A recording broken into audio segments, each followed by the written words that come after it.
स्वागत है PTC news ਵਿੱਚ ਸਾਰੇ ਦਰਸ਼ਕਾਂ ਦਾ ਤੇ ਮੈਂ ਹਰਪ੍ਰੀਤ ਸਿੰਘ। ਦਿੱਲੀ ਦਾ ਦੰਗਲ ਪੂਰੀ ਤਰ੍ਹਾਂ ਦੇ ਨਾਲ ਭਖ ਚੁੱਕਿਆ ਹੈ। ਕੋਈ ਵੀ ਪਾਰਟੀ ਕੋਈ ਕਸਰ ਬਾਕੀ ਨਹੀਂ ਛੱਡਣਾ ਚਾਹੁੰਦੀ ਚੋਣ ਪ੍ਰਚਾਰ ਦੇ ਵਿੱਚ ਔਰ ਸਾਰੀਆਂ ਪਾਰਟੀਆਂ ਹੁਣ ਚੋਣ ਮੈਦਾਨ ਦੇ ਵਿੱਚ ਨਜ਼ਰ ਆਈਆਂ ਨੇ। ਲਗਭਗ ਸਾਰੀਆਂ ਪਾਰਟੀਆਂ ਦੇ ਉਮੀਦਵਾਰਾਂ ਦਾ ਐਲਾਨ ਵੀ ਹੋ ਗਿਆ ਔਰ ਬੀਜੇਪੀ ਨੇ ਵੱਡਾ ਐਲਾਨ ਕੀਤਾ ਹੈ। ਕਿਰਨ ਬੇਦੀ ਤੇ ਇਸ ਵਾਰ ਦਾ ਖੇਡਣ ਦੀ ਕੋਸ਼ਿਸ਼ ਕੀਤੀ ਹੈ ਔਰ ਦੇਖਣਾ ਹੋਏਗਾ ਕਿ ਇਹ ਦਾ किन्ना कुछ सही साबित होता है। और अज की तरीक के सारे ही ये कह रहे हैं कि फाइट हुण असली के वर्सेस के हो रही है, केजरीवाल वर्सेस किरण बेदी आमो सामने ने और देखना होएगा कि ये लड़ाई के कौन जितदा है, किस दी होंदी है हार। अज की खास विचार चर्चा के सारे दर्शकों का स्वागत है और ये जानने की कोशिश करांगे करने की कोशिश करांगे कि इस बार जिहड़ी वोट है वो चेहरे नूं पैंदी है या मुद्दों नूं पैंदी है। जिहड़ी सियासत की लड़ाई है वो चेहरिਆਂ के नाम पर होंदी है या फिर लोगों के आम जिंदगी के नाल जुड़े हुए मुद्दों पर होंदी है। साडे नाल विचार चर्चा करने के लिए खास मेहमान जुड़े हुए हैं। सब तो पहला जान पहचान सारे मेहमानों नाल करा देना। साडे नाल प्रोफैसर प्रेम सिंह जी चंदू माजरा ने, सांसद ने दिल्ली के, इन्होंने भी 4 सीटां मिलियां ने अकाली दल नूं दिल्ली विधान सभा चोणां दे विच भाजपा वालों। नाल ही साडे नाल नवीन कुमार जी ने, आगू ने बीजेपी के दिल्ली तो, बहुत बहुत स्वागत है नवीन जी तुहाडा भी। और नाल ही साडे नाल दीपक प्रवित्यार चोण माहिर ने दिल्ली तो, ये भी साडे नाल मौजूद ने। और साडे नाल राजीव गोदारा जी आगू ने आम आदमी पार्टी के मोहाली स्टूडियो तो जुड़े हुए हैं। बहुत बहुत स्वागत है सारे मेहमानों का। और शुरुआत मैं चंदू माजरा जी तुहाडे तो करना चाहांगा। अज की तरीक के असीं देखिए तो दिल्ली के सियासत हुण चरम सीमा पर पुजती जा रही है और अजिहे दे विच यह कहा जा रहा कि फाइट के वर्सेस के है, केजरीवाल वर्सेस किरण बेदी है। इस गल तो तुसीं किन्ना कु इतफाक रखते हो?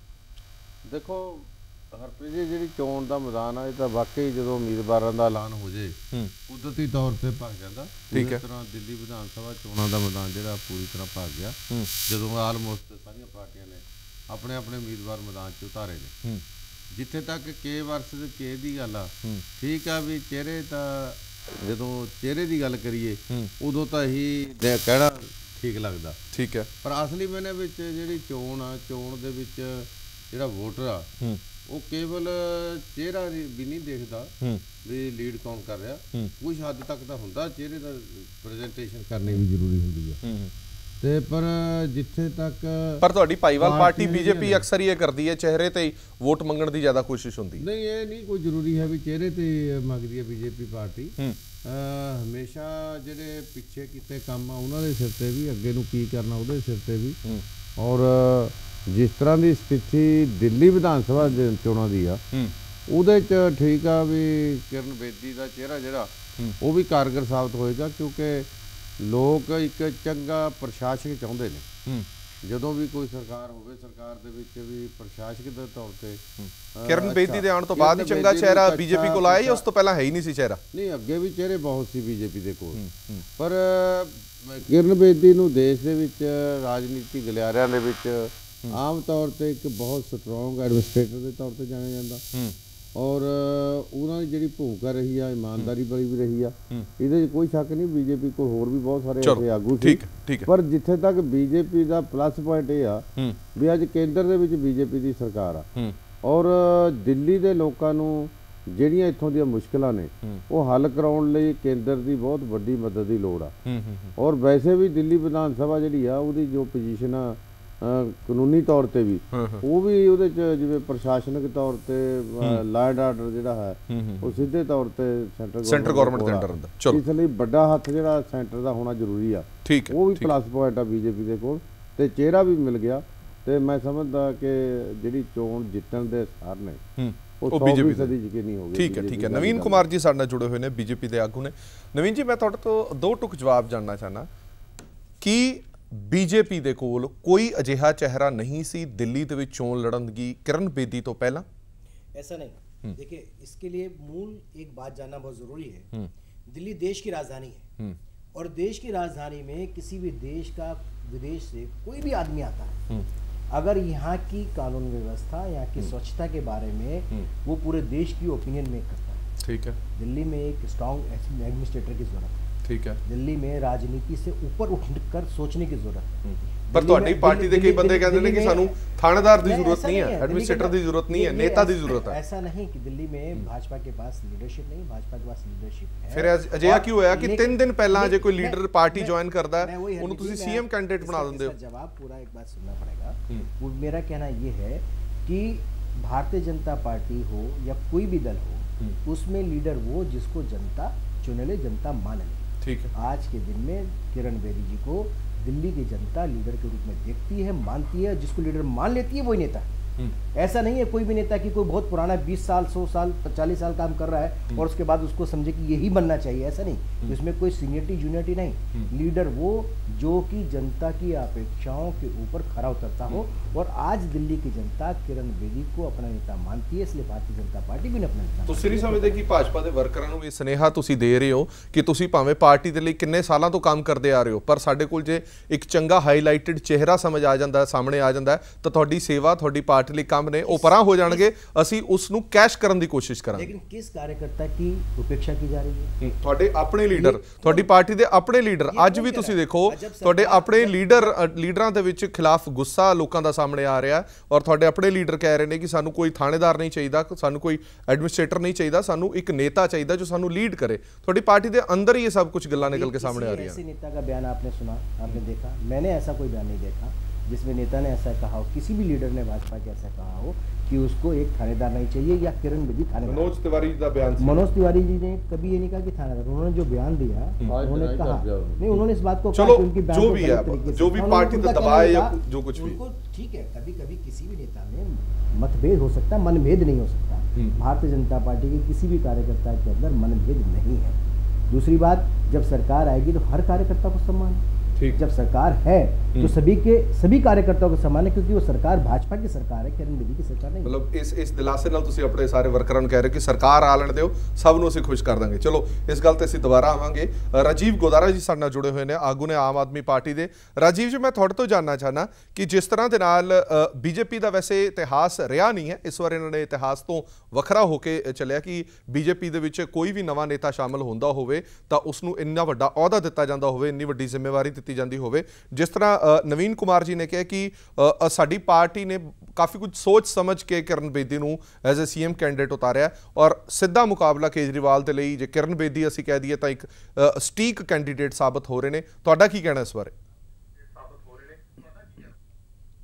सर, दो तीन चीज़ां मैं कहना चाहना जी। मोदी साहब की दिल्ली च रैली सी, उस तो पहला किरण बेदी जी का नाम नहीं सी, किते किते चर्चा च आंदे सी, हो सकता है। अदरवाइज ये आर्गूमेंट सी कि असीं किसी चेहरे नूं नहीं उतारना, मोदी साडा चेहरा है। ठीक है। अचानक मोदी साहब की रैली फेल होने तो बाद यह होया कि किरण बेदी जी नूं लियाए। हुण किरण बेदी जी नूं अचानक 2 दिन लोगों ने किवें मुख्यमंत्री बण लिया, मंग लिया। दूजी गल, जिहड़ा इन्हां ने कहा कानून व्यवस्था बेहतर होनी चाहिए, अनुभव उन्हां कोल हैगा, ते उन्हां नूं आयरन लेडी कहा जा रहा है। किसी भी स्टेट दे विच कानून व्यवस्था बनाने वास्ते किसी लीडर को पोलिटिकल विल होनी चाहिए, विजन होना चाहिए। स्ट्रोंग एडमिनिस्ट्रेटर होने तो नहीं काम चलता। पोलिटिकल विल की जे गल करिए तो महिला के मामले दे विच, बलात्कार के मामले च मेघवाल जी एक मंत्री ने जिहड़े हले भी कोर्ट च पेश नहीं हो रहे, भाजपा के मंत्री ने, उन्होंने के खिलाफ जो कार्रवाई नहीं हो रही, तो किरण बेदी जी किवें उस पोलिटिकल विल नूं जनरेट कर लैणगे ते की उन्होंने आश्वासन मिलिया कि वो कर सकणगे? एक गल। दूजा, हुण तुसीं किरण बेदी ते भारतीय जनता पार्टी की पूरी कैमिस्ट्री नूं समझण दी कोशिश आपां करिए। किरण बेदी जी कहंदे सी, आपका कहना बिल्कुल गलत है कि दिल्ली में रामलीला। सर, आप बाद में बोल लीजिएगा ना। नहीं, मैं बोल बाद सर, थोड़ा सब्र रखिए ना, इतनी कड़वी बात थोड़ी ना थी ये। गलत जो कहेंगे वो गलत नहीं सुना जाएगा, बता देना चाहिए साथ साथ। दूसरी बात ये है सर कि जो मेरवाल की आप बात सर कर ना रहे हैं, तुसी कांग्रेस सर तुसी फैसला किवें कर लिया गलत कीएगा? आप गलत, हम गलत तथ्य सर तुसी फैसला नहीं कर सकते गलत कीएगा। आप अपनी रिसर्च को पूरा कर लीजिए, आरोप लगाने से पहले जान लीजिए कि वो आरोप सही भी है गलत है। जो आरोप नहीं है, मेरी ऑब्जर्वेशन है, और मुझे मेरी जो समझ में आती है उसका दावी की है ना। आप कह रहे हैं कि मेरवाल के ऊपर आरोप लगा, अरे नहीं भाई, मैंने कहा जनता की ऑब्जर्वेशन है, भारतीय जनता पार्टी की ऑब्जर्वेशन है। तथ्य समझ को आप बोल रहे हैं नवीन जी, जैसे आपकी पार्टी घबराई हुई, आप काहे को घबरा रहे हैं? ऐसे आधे घंटे की टीवी डिबेट में आप घबराने लगे। अभी तो मैंने 2 शब्द बोले, भाजपा पे मत थोपिए। चलो ठीक है। एक मिनट राजीव जी, मैं थोड़ा जानना चाहना। राजीव जी थोड़ा सब्र रखो। राजीव जी, मैं एक सीधा स्पष्ट सवाल तुहाडे तक लेके आ रहा कि केजरीवाल के मुकाबले बीजेपी के कोल कोई वड्डा लीडर नहीं सी, जिस कारण किरण बेदी नूं बीजेपी दे विच शामिल किया गया। तुहाडी पार्टी आम तौर पर कहती है, इस बारे मैं तुहाडे तो जानना चाहना। साडी पार्टी की कहती है, की पूछिया तुसीं? तुहाडी पार्टी दे कई आगू कहते हैं कि बीजेपी के कोल कोई वड्डा लीडर नहीं सी जिहड़ा केजरीवाल का सामना कर पाता, इसलिए किरण बेदी नूं भाजपा च शामिल किया गया और उस तो बाद उसनूं सीएम कैंडिडेट उतारिया गया। की तुहाडा इस ते कहना? सर, आम आदमी पार्टी का जिहड़ा कहना वो ये है कि कांग्रेस दे विच बीजेपी दे विच ਜਿਹੜੇ ਲੀਡਰ ਸੀ ਨਹੀਂ ਏਡੇ ਵੱਡੇ ਕਿ ਦਿੱਲੀ ਦੇ ਵਿੱਚ ਜਿਨ੍ਹਾਂ ਦੀ ਗੱਲ ਨੂੰ ਲਿਆ ਕੇ ਤੁਸੀਂ ਅਚਾਨਕ ਕਹਿ ਸਕੋ ਕਿ ਸਾਡੇ ਕੋਲ ਸਾਫ਼ ਚਿਹਰਾ ਹੈ। ਇਹਨਾਂ ਕੋਲ ਉਪਾਧਿਆਇ ਜੀ ਸੀ ਜਿਨ੍ਹਾਂ ਨੂੰ ਟਿਕਟ ਵੀ ਨਹੀਂ ਦਿੱਤੀ ਕਿਉਂਕਿ ਉਹਨਾਂ ਦੇ ਖਿਲਾਫ ਵੀ ਭ੍ਰਿਸ਼ਟਾਚਾਰ ਦੇ ਆਰੋਪ ਲੱਗੇ ਨੇ, ਬਿਜਲੀ ਕੰਪਨੀ ਨਾਲ ਉਹਨਾਂ ਦਾ ਮੇਲਜੋਲ ਜਿਹੜਾ ਸੀਗਾ। ਇਸ ਕਰਕੇ ਇੱਕ ਬੰਦੇ ਚੋਣ ਲੀਡਰ ਲੜਨ ਵਾਸਤੇ ਕਿਰਨ ਬੇਦੀ ਨੂੰ ਮੁੱਖ ਮੰਤਰੀ ਦਾ ਉਮੀਦਵਾਰ ਬਣਾ ਕੇ ਕੰਪੇਨ ਕਮੇਟੀ ਦਾ ਇੰਚਾਰਜ ਬਣਾ ਕੇ ਚੋਣ ਲੜਾਇਆ ਜਾ ਰਿਹਾ ਹੈ। ਅਸ਼ਵਨੀ ਉਪਾਧਿਆਇ ਜਿਹੜੇ ਪ੍ਰੈਜ਼ੀਡੈਂਟ ਨੇ ਉਹਨਾਂ ਨੂੰ ਟਿਕਟ ਵੀ ਨਹੀਂ ਮਿਲ ਰਹੀ, ਉਹਨਾਂ ਦੇ ਵਰਕਰ ਵਿਰੋਧ ਕਰ ਰਹੇ ਨੇ। ਇਹ ਬੀਜੇਪੀ ਦੀ ਅਸਲੀ ਹਾਲਤ ਸੀ। ਹੁਣ ਕਿਰਨ ਬੇਦੀ ਦੇ ਨਾਂ ਤੇ ਇਹਨਾਂ ਨੇ ਕੀ ਕੀਤਾ? ਇਹਨਾਂ ਕੋਲ ਜੇ ਜਿੰਨੇ 10 ਪੈਸੇ ਤੇ ਸੀਗੇ ਉਹ ਤੇ 12 ਪੈਸੇ ਤੇ ਹੋ ਗਏ, ਇੱਕ ਇਹ ਜਿਹਾ ਚਿਹਰਾ ਲਿਆਏ। ਪਰ ਦਿੱਕਤ ਇਹ ਹੈ ਕਿ ਲੋਕ ਸਵਾਲ ਇਹ ਪੁੱਛਣਗੇ ਕਿ ਕਿਰਨ ਬੇਦੀ ਜੀ ਤੁਸੀਂ ਜਿਹੜਾ ਕੁਝ ਕਹਿੰਦੇ ਸੀ ਕਿ ਆਰਟੀਆਈ ਦੇ ਦਾਇਰੇ 'ਚ ਬੀਜੇਪੀ ਆਣਾ ਮੰਨੇ, ਜਿਹੜੇ ਫੰਡਿੰਗ ਇਹਨਾਂ ਦੀ ਉਹਦੇ ਪਾਰਦਰਸ਼ਿਤਾ ਹੋਵੇ ਤੇ ਜੇ ਲੋਕਪਾਲ ਬਿੱਲ ਲੈ ਕੇ ਆਓ। ਬੀਜੇਪੀ ਨੇ ਤਾਂ ਹਲੇ ਕੁਝ ਕੀਤਾ ਨਹੀਂ ਤੇ ਕਿਰਨ ਬੇਦੀ ਜੀ ਤੋਂ ਵੀ ਸਵਾਲ ਹੋਏਗਾ। ਇਸ ਕਰਕੇ ਕਿਰਨ ਬੇਦੀ ਜੀ ਤੇ ਜਿਹੜਾ ਇਹਨਾਂ ਨੇ ਦਾਅ ਖੇਡਿਆ ਹੈ ਇਹਨਾਂ ਦਾ ਸਿੱਧਾ ਪੈਣਾ ਹੈ ਨਹੀਂ। ਕਿਰਨ ਬੇਦੀ ਜੀ ਲੋਕ ਇਹ ਵੀ ਸਵਾਲ ਪੁੱਛਣਗੇ। ਠੀਕ ਹੈ ਆਪਾਂ ਰਾਜੀਵ ਜੀ ਇਹਨਾਂ ਸਵਾਲਾਂ ਦੇ ਜਵਾਬ ਆਪਾਂ ਨਵੀਨ ਕੁਮਾਰ ਜੀ ਤੋਂ ਪੁੱਛ ਲੈਣੇ ਆ। ਨਵੀਨ ਕੁਮਾਰ ਜੀ, ਇੱਕ ਸਿੱਧਾ ਉਹਨਾਂ ਦਾ ਮੈਂ ਥੋੜਾ ਜਿਹਾ ਦੱਸ ਦਿੰਦਾ। ਉਹਨਾਂ ਦਾ ਕਹਿਣ ਦਾ ਭਾਵ ਇਹ ਹੈ ਕਿ ਉਹ ਵਿਚਾਰਧਾਰਾ ਵਾਲੀ ਲੇਡੀ ਨੂੰ ਸ਼ਾਮਲ ਕੀਤਾ ਗਿਆ ਜਿਸ ਦੀ ਵਿਚਾਰਧਾਰਾ ਪਹਿਲੇ ਬੀਜੇਪੀ ਤੋਂ ਬਿਲकुल उलट सी, ਹੁਣ ਉਹਨਾਂ ਦੀ ਵਿਚਾਰਧਾਰਾ ਕਿਵੇਂ बदल गई? देखिए, सबसे पहली बात उनका कहना ये कि दिल्ली के प्रदेश अध्यक्ष सतीश उपाध्याय जी को टिकट नहीं देने का विरोध हो रहा है। कोई एक सिंगल कार्यकर्ता बताइए जिसने विरोध किया हो। वो पार्टी के लीडर हैं, प्रदेश के अध्यक्ष हैं। प्रदेश के अध्यक्ष को दिल्ली का चुनाव लड़ाने की जिम्मेदारी दी है। 70 सीटों पर वो चुनाव लड़ रहे हैं, वो एक पे नहीं लड़ रहे, 70 पर लड़ रहे हैं। तो कैसे कह सकते हैं उनको टिकट नहीं दिया? वो चुनाव लड़ना चाहते थे। ये इनका मिथ्या भ्रम है। दूसरा इनका कहना ये है कि किरण बेदी जी का कहना, किरण बेदी जी के विषय में वो बहुत स्पष्ट है कि आप जब किरण बेदी को अरविंद केजरीवाल ने ओपन बहस करने का निमंत्रण दिया, उन्होंने स्वीकार कर लिया। जब स्वीकार कर लिया तो आप भाग रहे हैं, आप उन पर आरोप लगा रहे हैं। आरोप लगाना किसी पर बड़ा आसान है, ठीक है, किसी पर भी आरोप लगा सकते हैं। क्या कारण है कि अरविंद केजरीवाल को उनके लोग छोड़ करके भाग रहे हैं? क्या कारण है कि आम आदमी पार्टी अपना कुनबा नहीं संभाल पा रही है? क्या कारण है कि अरविंद केजरीवाल अब जो है जो डिफेंसिव मूड में आ गए ऑफेंसिव की जगह? कोई तो कारण होगा ना। ਚਲੋ ਇਹਨਾਂ ਗੱਲਾਂ ਤੇ ਅਸੀਂ ਜ਼ਰੂਰ ਆਵਾਂਗੇ। ਇੱਕ ਛੋਟੇ ਜਿਹੇ ਬ੍ਰੇਕ ਲਈ ਸਾਨੂੰ ਰੁਕਣਾ ਪੈ ਰਿਹਾ। ਇਹਨਾਂ ਗੱਲਾਂ ਤੇ ਜਵਾਬ ਵੀ ਅਸੀਂ ਰਾਜੀਵ ਜੀ ਤੋਂ ਲੈਣ ਦੀ ਕੋਸ਼ਿਸ਼ ਕਰਾਂਗੇ। ਇੱਕ ਛੋਟੇ ਜਿਹੇ ਬ੍ਰੇਕ ਲਈ ਤੇ ਰੁਕ ਰਹੇ ਹਾਂ। ਬ੍ਰੇਕ ਤੋਂ ਬਾਅਦ ਜਲਦ ਹਾਜ਼ਰ ਹੋਣੇ।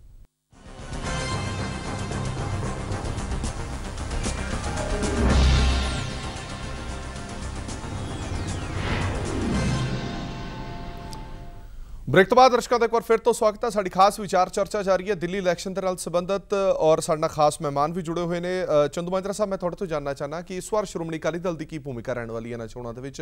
पिछली बार की तरह इस बार फिर तुहानूं 4 सीटां दित्तियां गईयां ने, शादरा, रजौरी गार्डन, कालका जी ते हरीनगर। और पिछली बार जे नज़र मारीए तो हरीनगर छोड़ के 3 सीटां तुसीं जित्तियां सन। इस बार की स्ट्रैटेजी रहने वाली है? ਸ਼੍ਰੋਮਣੀ ਅਕਾਲੀ ਦਲ ਦੀ ਪਿਛਲੀ ਚੋਣ ਜਿਹੜੀ ਆ ਉਹਦੇ 'ਚ ਵੀ ਅਹਿਮ ਭੂਮਿਕਾ ਰਹੀ ਆ ਔਰ 4 ਸੀਟਾਂ ਸ਼੍ਰੋਮਣੀ ਅਕਾਲੀ ਦਲ ਨੂੰ ਮਿਲੀਆਂ ਸੀ। 4 ਵਿੱਚੋਂ 3 ਜਿੱਤੇ, 1 ਅਸੀਂ ਰਹਿ ਗਏ ਸੀ। ਤੇ ਹੁਣ ਜਿਹੜੀ ਸਥਿਤੀ ਆ ਮੈਂ ਸਮਝਦਾ ਹੁਣ 4 ਦੀਆਂ 4 ਜਿੱਤਣ ਵਾਲੀ ਆ, ਕਿਉਂਕਿ ਸ਼੍ਰੋਮਣੀ ਅਕਾਲੀ ਦਲ ਨੇ ਕੇਵਲ ਦਿੱਲੀ ਵਿੱਚ ਨਹੀਂ ਬਲਕਿ ਦੇਸ਼ ਵਿੱਚ ਹੀ ਆਪਣੇ ਅਕਸ ਨੂੰ ਸੁਧਾਰਿਆ। ਠੀਕ ਹੈ। ਔਰ ਜਿੰਨੇ ਸ਼੍ਰੋਮਣੀ ਅਕਾਲੀ ਦਲ ਦੇ ਵਰਕਰ ਨੇ ਉਹਨਾਂ ਨੇ ਮਿਹਨਤ ਕਰਕੇ ਇੱਕ ਇਹ 65 ਬਣਾ ਕੇ ਛੱਡੀ ਆ ਵੀ ਜਦੋਂ ਸ਼੍ਰੋਮਣੀ ਅਕਾਲੀ ਦਲ ਦੇ ਵਰਕਰ ਆ ਕੇ ਮੋਰਚਾ ਲਾ ਲੈਂਦੇ ਨੇ ਉਹ ਫਿਰ ਜਿੱਤ ਯਕੀਨੀ ਬਣਾ ਕੇ ਛੱਡਦੇ ਨੇ। ਠੀਕ। ਔਰ ਇਹਦਾ ਲਾਹਾ ਭਾਰਤੀ ਜਨਤਾ ਪਾਰਟੀ ਨੂੰ ਬਹੁਤ ਹੋਏਗਾ ਔਰ ਸ਼੍ਰੋਮਣੀ ਅਕਾਲੀ ਦਲ ਨੂੰ ਬਹੁਤ ਹੋਏਗਾ। ਨਹੀਂ 4 ਸੀਟਾਂ ਤੇ ਸਿਰਫ ਸ਼੍ਰੋਮਣੀ ਅਕਾਲੀ ਦਲ ਫੋਕਸ ਨਹੀਂ 4 ਸੀਟਾਂ ਤੇ ਨਹੀਂ, ਸਾਰੀਆਂ ਸੀਟਾਂ ਤੇ, ਕਿਉਂਕਿ ਅਸੀਂ ਹਮੇਸ਼ਾ ਆਪਣੇ ਭਾਈਵਾਲ ਦਾ ਜਦੋਂ ਸਾਥ ਦਿੰਦੇ ਆ ਉਦੋਂ ਡਟ ਕੇ ਦਿੰਦੇ ਆ, ਦਿਲੋਂ ਦਿੰਦੇ ਆ। ਪਿਛਲੀ ਵਾਰੀ ਵੀ ਅਸੀਂ 4 ਸੀਟਾਂ ਤੇ ਭਾਵੇਂ ਲੜੇ ਸੀ ਜਿਵੇਂ ਹੁਣ ਇਸ ਵਾਰੀ ਲੜ ਰਹੇ ਆ, ਪਰ ਚੋਣ ਪ੍ਰਚਾਰ ਅਸੀਂ ਸਾਰੀਆਂ ਸੀਟਾਂ ਤੇ ਕੀਤਾ ਸੀ। ਹੁਣ ਇਸ ਵਾਰੀ ਵੀ ਸਾਰੀਆਂ ਸੀਟਾਂ ਤੇ ਕਰਾਂਗੇ ਔਰ ਅਸੀਂ ਆਪਣਾ ਵਕਾਰ ਬਣਾ ਕੇ ਖੜਦੇ ਹਾਂ। ਠੀਕ। ਔਰ ਮੈਂ ਸਮਝਦਾ ਕਿ ਇਸ ਵਾਰੀ ਤਾਂ ਜਿੱਤ ਹੋਰ ਵੀ ਆਸਾਨ ਹੋਗੀ, ਕਿਉਂਕਿ ਹੁਣ ਜੋ ਆਮ ਆਦਮੀ ਪਾਰਟੀ ਦੇ ਸ਼੍ਰੀ ਗਦਾਰਾ ਜੀ ਕਹਿ ਰਹੇ ਸੀ, ਠੀਕ ਹੈ, 2% ਤਾਂ ਉਹ ਆਪ ਹੀ ਮੰਨ ਰਹੇ ਨੇ ਵੀ ਕਿਰਨ ਬੇਦੀ ਜੀ ਦੇ ਆਉਣ ਨਾਲ 2% ਤਾਂ ਵਧਿਆ। ਜਦੋਂ ਮੁੱਖ ਵਿਰੋਧੀ ਪਾਰਟੀ ਦਾ ਕੋਈ ਆਗੂ 2% ਇਨਕਰੀਜ਼ ਮੰਨੇ, ਇਟ ਮੀਨਸ ਕਮ ਸੇ ਕਮ 5% ਇਨਕਰੀਜ਼ ਤਾਂ ਹੋਏਗੀ। ਚਲੋ ਠੀਕ। ਦੂਜੀ ਗੱਲ ਉਹ ਆਪਣੇ ਮੂੰਹ ਤੋਂ ਇਹੀ ਕਹੀ ਜਾ ਰਹੇ ਆ ਆਮ ਪਾਰਟੀ ਦੇ ਲੀਡਰਾਂ ਦਾ, ਈਵਨ ਕੇਜਰੀਵਾਲ ਜੀ ਦਾ ਕਹਿਣਾ ਵੀ ਇਹਨਾਂ ਕੋਲ ਹੋਰ ਲੀਡਰ ਨਹੀਂ ਸੀ ਇਸ ਕਰਕੇ ਕਿਰਨ ਬੇਦੀ ਜੀ ਨੂੰ ਲੈ ਕੇ ਆਏ ਆ। ਇਟ ਮੀਨਸ ਉਹ ਕਿਰਨ ਬੇਦੀ ਜੀ ਨੂੰ ਇੱਕ ਵੱਡਾ ਲੀਡਰ ਸਮਝਦੇ ਆਪਣੇ ਆਪ ਤੋਂ। ਠੀਕ ਹੈ। ਤੋ ਇਹ ਤਾਂ ਕੁਦਰਤੀ ਤੌਰ ਤੇ ਆਮ ਪਾਰਟੀ ਨੇ ਆਪਣੀ ਹਾਰ ਆਪ ਹੀ ਕਬੂਲ ਕਰ ਲਈ ਔਰ ਭਾਰਤੀ ਜਨਤਾ ਪਾਰਟੀ ਲਈ एक पॉजिटिव पॉइंट होर देता। चलो तो आसार नजर आ रहे हैं इस बार। 5% बढ़ने का मतलब ये हुआ कि सीटें जो हैं 45 से ऊपर। 45 से ऊपर। चलो ठीक है, ठीक है। मैं दीपक जी मैं थोड़े तो जानना चाहना कि इस बार दी इसी इलैक्शन वाल जे निगाह मारी जाए तो तुहानूं नहीं लगता कि मुद्दे ने जिहड़े इशूज़ ने, बिजली का मुद्दा, पानी का मुद्दा, औरतां दी सुरक्षा का मुद्दा, ਝੌਂਪੜੀਆਂ ਦਾ ਮੁੱਦਾ ਹੈ ਨਾ, ਇਹ ਸਾਰੇ ਮੁੱਦੇ ਥੋੜੇ ਜਿਹੇ ਠੰਡੇ ਪਏ ਜਾਪਦੇ ਨੇ, ਕਿਉਂਕਿ 2 ਵੱਡੇ ਚਿਹਰੇ ਜਾਂ 3 ਵੱਡੇ ਚਿਹਰੇ ਅਜਿਹੇ ਸਾਹਮਣੇ ਆ ਚੁੱਕੇ ਨੇ ਜਿਨ੍ਹਾਂ ਨੂੰ ਦੋਵੇਂ ਪਾਰਟੀਆਂ ਚਿਹਰਿਆਂ ਨੂੰ ਪ੍ਰਮੋਟ ਕਰ ਰਹੀਆਂ ਨੇ, ਇਸ਼ੂਜ਼ ਤੇ ਘੱਟ ਜ਼ੋਰ ਲਾ ਰਹੀਆਂ ਨੇ। ਤੁਹਾਨੂੰ नहीं लगता कि इश्यूज दब के रह गए ने, चेहरे सामने आ रहे हैं इस बार? आपने बिल्कुल सही फरमाया है। अगर आप देखें तो मुद्दे जो हैं, जो आपने जिन मुद्दों का नाम लिया, ये मुद्दे सारी पार्टियों के यही मुद्दे हैं। तो कुछ अलग क्या है, तो ये पर्सनैलिटी का जो क्लैश हो रहा है ये थोड़ा अलग है। और इसका एक और रीज़न भी है। वो रीज़न ये है कि देखिए, जिस तरह से केजरीवाल जी ने एक ट्विस्ट दे दिया था केजरीवाल वर्सेस, जैसे आम आदमी पार्टी ने केजरीवाल वर्सेस मोदी जो हो गया था, तो किरण बेदी को सामने लाने से मोदी जी कुछ हद तक इंसुलेट हो जाते हैं। और क्योंकि ये एक बहुत बड़ा मुद्दा इसलिए भी है क्योंकि देखिए, जिस तरह से अगर हम एक एनालाइज करें कि जनरल इलेक्शंस हुए, उसके बाद जो स्टेट इलेक्शंस हुए, चाहे वो महाराष्ट्र में हुआ हो, चाहे वो हरियाणा हो, चाहे वो झारखंड हो या जम्मू कश्मीर हो, तो ये सब जगह एक एंटी इनकम्बेंसी फैक्टर भी थी मोदी वेव के साथ साथ। तो वो एंटी इनकम्बेंसी वेव काफी हद तक बीजेपी के पक्ष में गया, क्योंकि कहीं पे भी बीजेपी की सरकार नहीं थी इनमें से, चाहे वो सेंटर हो चाहे वो ये स्टेट्स हो। ठीक है, ठीक है। तो इस चीज का दिल्ली इलेक्शन ते फायदा होने वाला या नुकसान होने वाला? नहीं, इस चीज से क्या है कि देखिए, पिछले 1 साल से तो यहाँ पे सरकार ही नहीं है, तो एंटी इनकम्बेंसी तो थी ही नहीं यहाँ पे। तो इसमें डायरेक्ट मोदी वर्सेस आपका अगर जो ट्विस्ट दिया गया है, उसमें अगर किरण बेदी को लाया गया है सामने, तो एक ढाल की तरह से किरण बेदी को यूज किया जाएगा। ये पर्सनालिटी की जो आपने जो क्लैश की जो बात की, वो यहाँ पे भी लेकिन दीपक जी, नहीं, एक बहुत महत्वपूर्ण बात यहाँ पर ये है कि ऐसा नहीं कि इनकम्बेंसी नहीं थी, वो ये थी कि अरविंद केजरीवाल 49 दिनों में सरकार छोड़कर के भाग गए। उन्होंने बजट भी दिल्ली का पेश नहीं किया। ठीक है, लोगों को तनख्वाह नहीं मिल पाई। दिल्ली सरकार में जो जितने काम करने वाले एम्प्लॉइज हैं उनको तनख्वाह नहीं, वेतन नहीं मिल पाया। जो उन्होंने बिजली पानी के रेट कम करने की बात की, जो सरकार की सब्सिडी थी 400 करोड़, वो भी खत्म कर दी। उसके अलावा कोई संशोधन नहीं लिया। अगर वो बजट उनके पास समय था, बजट पेश करते, दिल्ली की सरकार को, दिल्ली के लोगों को राहत देते कानूनी तौर पर, तो लगता कुछ कर रहे हैं। ठीक है, ठीक है। राजीव जी, इन्हां गल्लां दा असीं जवाब तौर तो जानना चाहते हैं, और नाल ही राजीव जी ये भी जानना चाहते हैं, जिस तरह नवीन कुमार ने पहला किया कि थोड़ी पार्टी दे एक एक करके आगू सारे भजदे जा रहे हैं, वड्डे वड्डे लीडर भजदे जा रहे हैं, और बीजेपी दे विच कुछ शामिल हो रहे हैं, कुछ इधर उधर जा रहे हैं, उसका वड्डा कारण की है? दो गल्लां दा जवाब देंदे होए तीजी तुहाडी गल दा जवाब देना जी। एक तो चंदू माजरा जी ने पता नहीं किहड़े कित्थों गणित सिੱਖਿਆ है, ਜਿਹੜਾ 10% ਤੋਂ 12% ਹੋਣ ਤੋਂ ਬਾਅਦ ਸੀਟਾਂ 45 ਹੋ ਜਾਂਦੀਆਂ ਨੇ, ਤੇ 10% ਜਿਨ੍ਹਾਂ ਦੀ ਇਮੇਜ ਸੀ ਉਹ 12% ਤੱਕ ਹੋ ਜਾਏਗੀ। ਇਹ ਗਣਿਤ ਤੋਂ ਇਹਨਾਂ ਨੇ ਕੀ ਹਿਸਾਬ ਲਾਇਆ ਮੈਨੂੰ ਸਮਝ ਨਹੀਂ ਆਇਆ। ਇਹਨਾਂ ਨੂੰ ਮੈਂ ਗੁਜ਼ਾਰਿਸ਼ ਕਰਾਂਗਾ, ਨਿਵੇਦਨ ਕਰ ਸਕਦਾ ਕਿ ਗਣਿਤ ਨੂੰ ਥੋੜਾ ਠੀਕ ਕਰ ਲੈਣ। ਦੂਜਾ, ਇਹ ਮੰਨ ਲਿਆ ਕਿ ਵੱਡਾ ਲੀਡਰ ਬੀਜੇਪੀ ਚ ਕੋਈ ਨਹੀਂ, ਇਹਦਾ ਮਤਲਬ ਅਸੀਂ ਹਾਰ ਤੋਂ ਪਹਿਲਾਂ ਵੱਡਾ ਮੰਨ ਲਿਆ। ਕਿੱਧਰੋਂ ਕਹਿ ਰਹੇ ਹੋ? ਕਿਸ ਤਰ੍ਹਾਂ ਦੀ ਤੁਸੀਂ 2% ਕਿਹਾ, ਮੈਂ ਇਹਨਾਂ ਨੇ ਨਵੀਨ ਜੀ ਨੇ ਗੱਲ ਠੀਕ ਕਹੀ ਹੈ। ਜੇ 2 ਤੁਸੀਂ ਮੰਨਦੇ ਹੋ, ਅਸੀਂ ਕਿਹਾ ਵੀ 5% ਆ, 5% ਵੋਟਾਂ ਇਨਕਰੀਜ਼ ਕਰ ਲਓ ਪਿਛਲੇ ਵਿਧਾਨ ਸਭਾ ਦੇ ਰਿਜ਼ਲਟ ਦੀਆਂ। 45 तो भी मैं समझता 50 होंगे बीजेपी 2% पर जो है 15 सीटें बढ़ती हैं। 2% अगर आप देखो तो केवल 1.5-2% पे ही अंतर होता है जीत हार का। ਅਸੀਂ ਇੱਕ ਗੰਟ ਪੜ ਕੇ ਤਾਂ ਹੀ ਗੱਲ ਕੀਤੀ ਹੈ, ਵੀ ਨਹੀਂ ਕੀਤੀ। ਜੀ ਜੀ ਰਾਜੀਵ ਜੀ ਬੋਲੋ ਜੀ, ਅਸੀਂ ਤੁਹਾਨੂੰ ਸੁਣਨਾ। ਜੁਗਲਬੰਦੀ ਬੰਦ ਕਰ ਦਿਓ, ਮੈਂ ਗੱਲ ਕਰਾਂ। ਸੁਣਨ ਦਾ ਥੋੜਾ ਮਾਦਾ ਰੱਖੋ ਵੀਰ ਜੀ। ਤੁਸੀਂ ਆਪਣੇ ਆਪ ਨੂੰ ਵੱਡੇ ਮਾਹਰ ਨਾ ਕਹਾਓ, ਗਲਤ ਅੰਕੜੇ ਪੇਸ਼ ਕਰਦੇ ਹੋ ਗਦਾਰਾ ਜੀ। ਜੇ ਕਿਸੇ ਨੂੰ ਕਾਊਂਟਰ ਕਰਨਾ ਹੁੰਦਾ ਜ਼ਿਆਦਾ ਤੁਸੀਂ ਅੰਕੜਾ ਦਿਓ। ਤੁਸੀਂ ਆਪਣੇ ਪਿਛਲੀ ਵਿਧਾਨ ਸਭਾ ਦੇ ਰਿਜ਼ਲਟ ਕੱਢ ਕੇ ਦਿਖਾਓ ਸਾਨੂੰ, ਤੇ 5% ਇਨਕਰੀਜ਼ ਕਰ ਦਿਓ ਜੇ 50 ਸੀਟਾਂ ਨਾਲ ਬੀਜੇਪੀ ਦੇ ਪੱਲੇ ਆਉਂਦੀਆਂ ਹੋਣ। ਠੀਕ ਹੈ, ਠੀਕ ਹੈ ਰਾਜੀਵ ਜੀ, ਤੁਸੀਂ ਕੰਟੀਨਿਊ ਕਰੋ, ਅਸੀਂ ਤੁਹਾਡੀ ਪਹਿਲਾਂ ਗੱਲ ਸੁਣ ਵਿਧਾਨ ਸਭਾ ਤੋਂ ਕਿਹਨੇ ਅੰਕੜੇ ਦਿੱਤੇ ਨੇ? ਮੈਂ ਕਿਹਾ ਅੱਜ ਦੇ ਦਿਨ ਬੀਜੇਪੀ ਦੇ ਜਿਹੜੇ ਬਾਕੀ ਲੀਡਰ ਸੀ ਉਹ 10% ਤੇ ਖੜੇ ਸੀ, ਉਹ 12 ਤੇ ਆਓਗੇ। ਤੁਸੀਂ ਪਿਛਲੀ ਵਿਧਾਨ ਸਭਾ ਦੀ ਗੱਲ ਕਰਨ ਲੱਗੇ। ਠੀਕ ਹੈ, ਠੀਕ ਹੈ, ਲੱਡੂ ਨਾ ਫੋੜੋ ਨਾ। ਠੀਕ ਹੈ, ਸਬਰ ਰੱਖੋ ਥੋੜਾ ਜਿਹਾ ਜੀ, ਸਬਰ ਰੱਖੋ। ਦੂਜਾ, ਤੁਸੀਂ ਇਹਨਾਂ ਨੇ ਕਿਹਾ ਵੱਡਾ ਲੀਡਰ ਦਾ ਮਤਲਬ ਬੀਜੇਪੀ ਨੇ ਵੀ ਮੰਨਿਆ ਕਿ ਉਹਨਾਂ ਜਿਹੜੇ ਲੀਡਰ ਸੀ ਉਹਨਾਂ ਤੋਂ ਕੋਈ ਨਵਾਂ ਚਿਹਰਾ ਜਿਹਦੇ ਨੂੰ ਅਚਾਨਕ ਲਿਆ ਕੇ ਪੇਸ਼ ਕਰਨਾ, ਜਿਹਨੂੰ ਸਫਾਈ ਦੇਣੀ ਪਏਗੀ। ਪਰ ਮੈਂ ਤਾਂ ਬਾਰ-ਬਾਰ ਸਵਾਲ ਕਰ ਰਿਹਾ, ਕਿਰਨ ਬੇਦੀ ਜੀ ਨੇ ਜਿਹੜੇ ਅੰਦੋਲਨ ਦੇ ਨਾਲ ਖੜੇ ਹੋਏ, ਜਿਹੜੀ ਆਵਾਜ਼ ਸੀ, ਜਿਹੜੇ ਉਹਨਾਂ ਦੇ ਮੁੱਦੇ ਸੀ, ਉਹ ਬੀਜੇਪੀ ਦੇ ਨਾਲ ਲਗਾਤਾਰ ਸਵਾਲ ਕਰਦੇ ਰਹੇ, ਉਹਨਾਂ ਦਾ ਜਵਾਬ ਕੀ ਦੇਣਗੇ? ਇਹ ਸਭ ਤੋਂ ਵੱਡਾ ਸਵਾਲ ਹੋਏਗਾ। ਜਿਹੜਾ 2% ਦਾ ਵੀ ਤੁਸੀਂ ਇਨਕਰੀਜ਼ ਪਰਸਨੈਲਿਟੀ ਦੇ ਹਿਸਾਬ ਨਾਲ ਸੋਚ ਰਹੇ ਸੀ, ਉਹਦਾ ਨੁਕਸਾਨ ਹੋਣਾ ਸਗੋਂ, ਮੈਂ ਇਹ ਕਹਿ ਰਿਹਾ। ਦੂਜੀ ਗੱਲ, ਤੁਸੀਂ ਇਹਨਾਂ ਨੇ ਗੱਲ ਕੀਤੀ 49 ਦਿਨ ਦੀ ਗੱਲ, ਕਿ ਉਹਦੇ ਵਿੱਚ ਇਹਨਾਂ ਨੇ ਕੁਝ ਕੀਤਾ ਨਹੀਂ। ਵੀਰ ਜੀ, ਨਵੀਨ ਜੀ, 7 ਮਹੀਨਿਆਂ 'ਚ 15 ਲੱਖ ਰੁਪਏ ਦੇ ਕਾਲਾ ਦਿਨ ਤੁਸੀਂ ਵਾਪਸ ਨਹੀਂ ਲਿਆਏ। ਕਿਸਾਨਾਂ ਦੇ ਹਿੱਤ ਦੀ ਗੱਲ ਤੁਸੀਂ ਨਹੀਂ ਕੀਤੀ। ਇਹ ਜਿਹੜਾ ਕੁਝ ਤੁਸੀਂ ਨਹੀਂ ਕੀਤਾ ਉਹਦੀ ਗੱਲ ਕੌਣ ਕਰੇਗਾ? ਐਂਟੀ ਇਨਕਮਬੈਂਸੀ ਕਿਹਦੇ ਨਾਲ ਕੰਮ ਕਰੇਗੀ? ਤੁਸੀਂ ਮੋਦੀ ਜੀ मतलब जे इन्होंने भी नहीं किया था तुसी भी नहीं करना। देखिए, जो बिजली के बिल कम करने के लिए नहीं, सबसे मैं यहाँ पे जो आप राजीव जी फिर करेक्ट करना पड़ेगा जो बिजली के बिल आपने कम किए वो सरकार की सब्सिडी को भी खो दिया। अपने आप को किसी और मेरा कहना यह है कि जो काला धन लाने के लिए सरकार कानून बना रही, जो आपकी जो बी पार्टी थी, बी पार्ट था कांग्रेस, जिसके आप बी पार्ट बन करके दिल्ली में चुनाव लड़े, उस कांग्रेस की सरकार ने इतना ज्यादा कानूनी पछड़े लगाए थे, जिसको अड़चने लगाई थी, इसको दूर करने में समय लग रहा है। वरना तो अब तक काला धन आ जाना चाहिए था, काला धन आएगा भी सर, समय लगेगा ना सर। आप सब्र रखिए, आप बात नवीन जी आप सुन क्यों नहीं पाते हैं? बिल्कुल सुन कड़वी बातें मुश्किल होती है, पर थोड़ा सब्र रखिए, कड़वा घूंट पीना सीखिए। बोलिए बोलिए आप, लेकिन सत्य बोलिए। अगली बात ये थी, आपने कहा कानून बनाए थे, आप कौन सा कानून ला रहे हो बता दीजिए। कोई ड्राफ्ट आपके पास नहीं, कोई बात नहीं है। आपने कहा यह संभव नहीं है विदेशी संधियों के साथ। जब विदेश के साथ संधियों की बात आप कर रहे हो तो आप कौन सा कानून ला रहे हैं? तीसरी बात चंदूमाजरा जी ने कही कि हमारा अकाली दल जिसके साथ होता है वो लगता है तो फिर तो बेड़ा पार हो जाता है। चंदूमाजरा जी, मैं कहना नहीं चाहता था पर आपने मजबूर किया, सो कह रहा हूं। पंजाब में आपके साथ भाजपा जिस तरह हाथ छुड़ाने को घूम रही है, उसमें आपका जो पूरा खेल पंजाब में हुआ, जिसमें किस किस नाम पे हुआ उसका मैं जिक्र नहीं कर रहा हूं। इन्फोर्समेंट डायरेक्टर का नोटिस किसको आया, वो मामला कैसे बन रहा है, कैसी रैली होने जा रही थी, उसमें आपसे वो हाथ छुड़ा रहे हैं, आप कह रहे हो मदद कर रहे हैं। आपका साथ और उनका गल सुनो, ये भी तुसी आंकड़ा गलत दे रहे हो। ਤੁਹਾਨੂੰ ਕਿੱਥੋਂ ਸੁਪਨਾ ਆ ਗਿਆ ਗੁਜ਼ਾਰਾ ਜੀ ਵੀ ਬੀਜੇਪੀ ਹੱਥ ਛਡਾਉਣ ਨੂੰ ਫਿਰਦੀ ਆ? ਇਹ ਤੁਸੀਂ ਜਿਹੜੇ ਨਾ ਇਹ ਮਗੇਰੀ ਲਾਲ ਦੇ ਸੁਪਨਿਆਂ 'ਚ ਰਹਿ ਕੇ ਤੁਸੀਂ ਸਾਰੇ ਹਿੰਦੁਸਤਾਨ ਨੂੰ ਗਲਤ ਰਾਹ ਤੇ ਪਾਤਾ। ਤੁਸੀਂ ਹਿੰਦੁਸਤਾਨ ਦੀ ਪੋਲਿਟਿਕਸ ਗਲਤ ਕਰਤੀ। ਤੁਸੀਂ ਆਪ ਆਪਣੀਆਂ ਚਾਸਰਾਈਆਂ ਕਰਕੇ ਲੋਕਾਂ ਨੂੰ ਬੁੱਧੂ ਬਣਾਉਣੇ। ਲੋਕ ਇਸ ਤਰ੍ਹਾਂ ਬੁੱਧੂ ਥੋੜਾ ਬਣਨਗੇ ਤੇ ਤੁਸੀਂ ਕਿਸੇ ਪਾਰਟੀ ਤੇ ਇਸ ਤਰ੍ਹਾਂ ਦਾ ਦੋਸ਼ ਨਹੀਂ ਲਾ ਸਕਦੇ। ਜ਼ਿੰਮੇਵਾਰੀ ਨਿਭਾਈਦੀ ਆ ਜਦੋਂ ਤੁਸੀਂ ਕਿਸੇ ਚਰਚਾ ਤੇ ਬਹਿਨੇ ਹੋ। ਤੁਹਾਡੇ ਕੋਲ ਸੱਚ ਹੋਣਾ ਚਾਹੀਦਾ। ਝੂਠ ਬੋਲ ਕੇ ਲੋਕਾਂ ਨੂੰ ਗੁੰਮਰਾਹ ਕਰਕੇ ऐसे हालात ये झूठ बोलने चलो एक काम करते हैं, एक मिनट राजीव जी, मैं एक मिनट सारण रुकांगा, एक मिनट सारण रुकांगा। राजीव जी, एक सवाल है आपसे, मेरा सवाल रखिए, आप दिल्ली की जनता को क्या देना चाहते हो?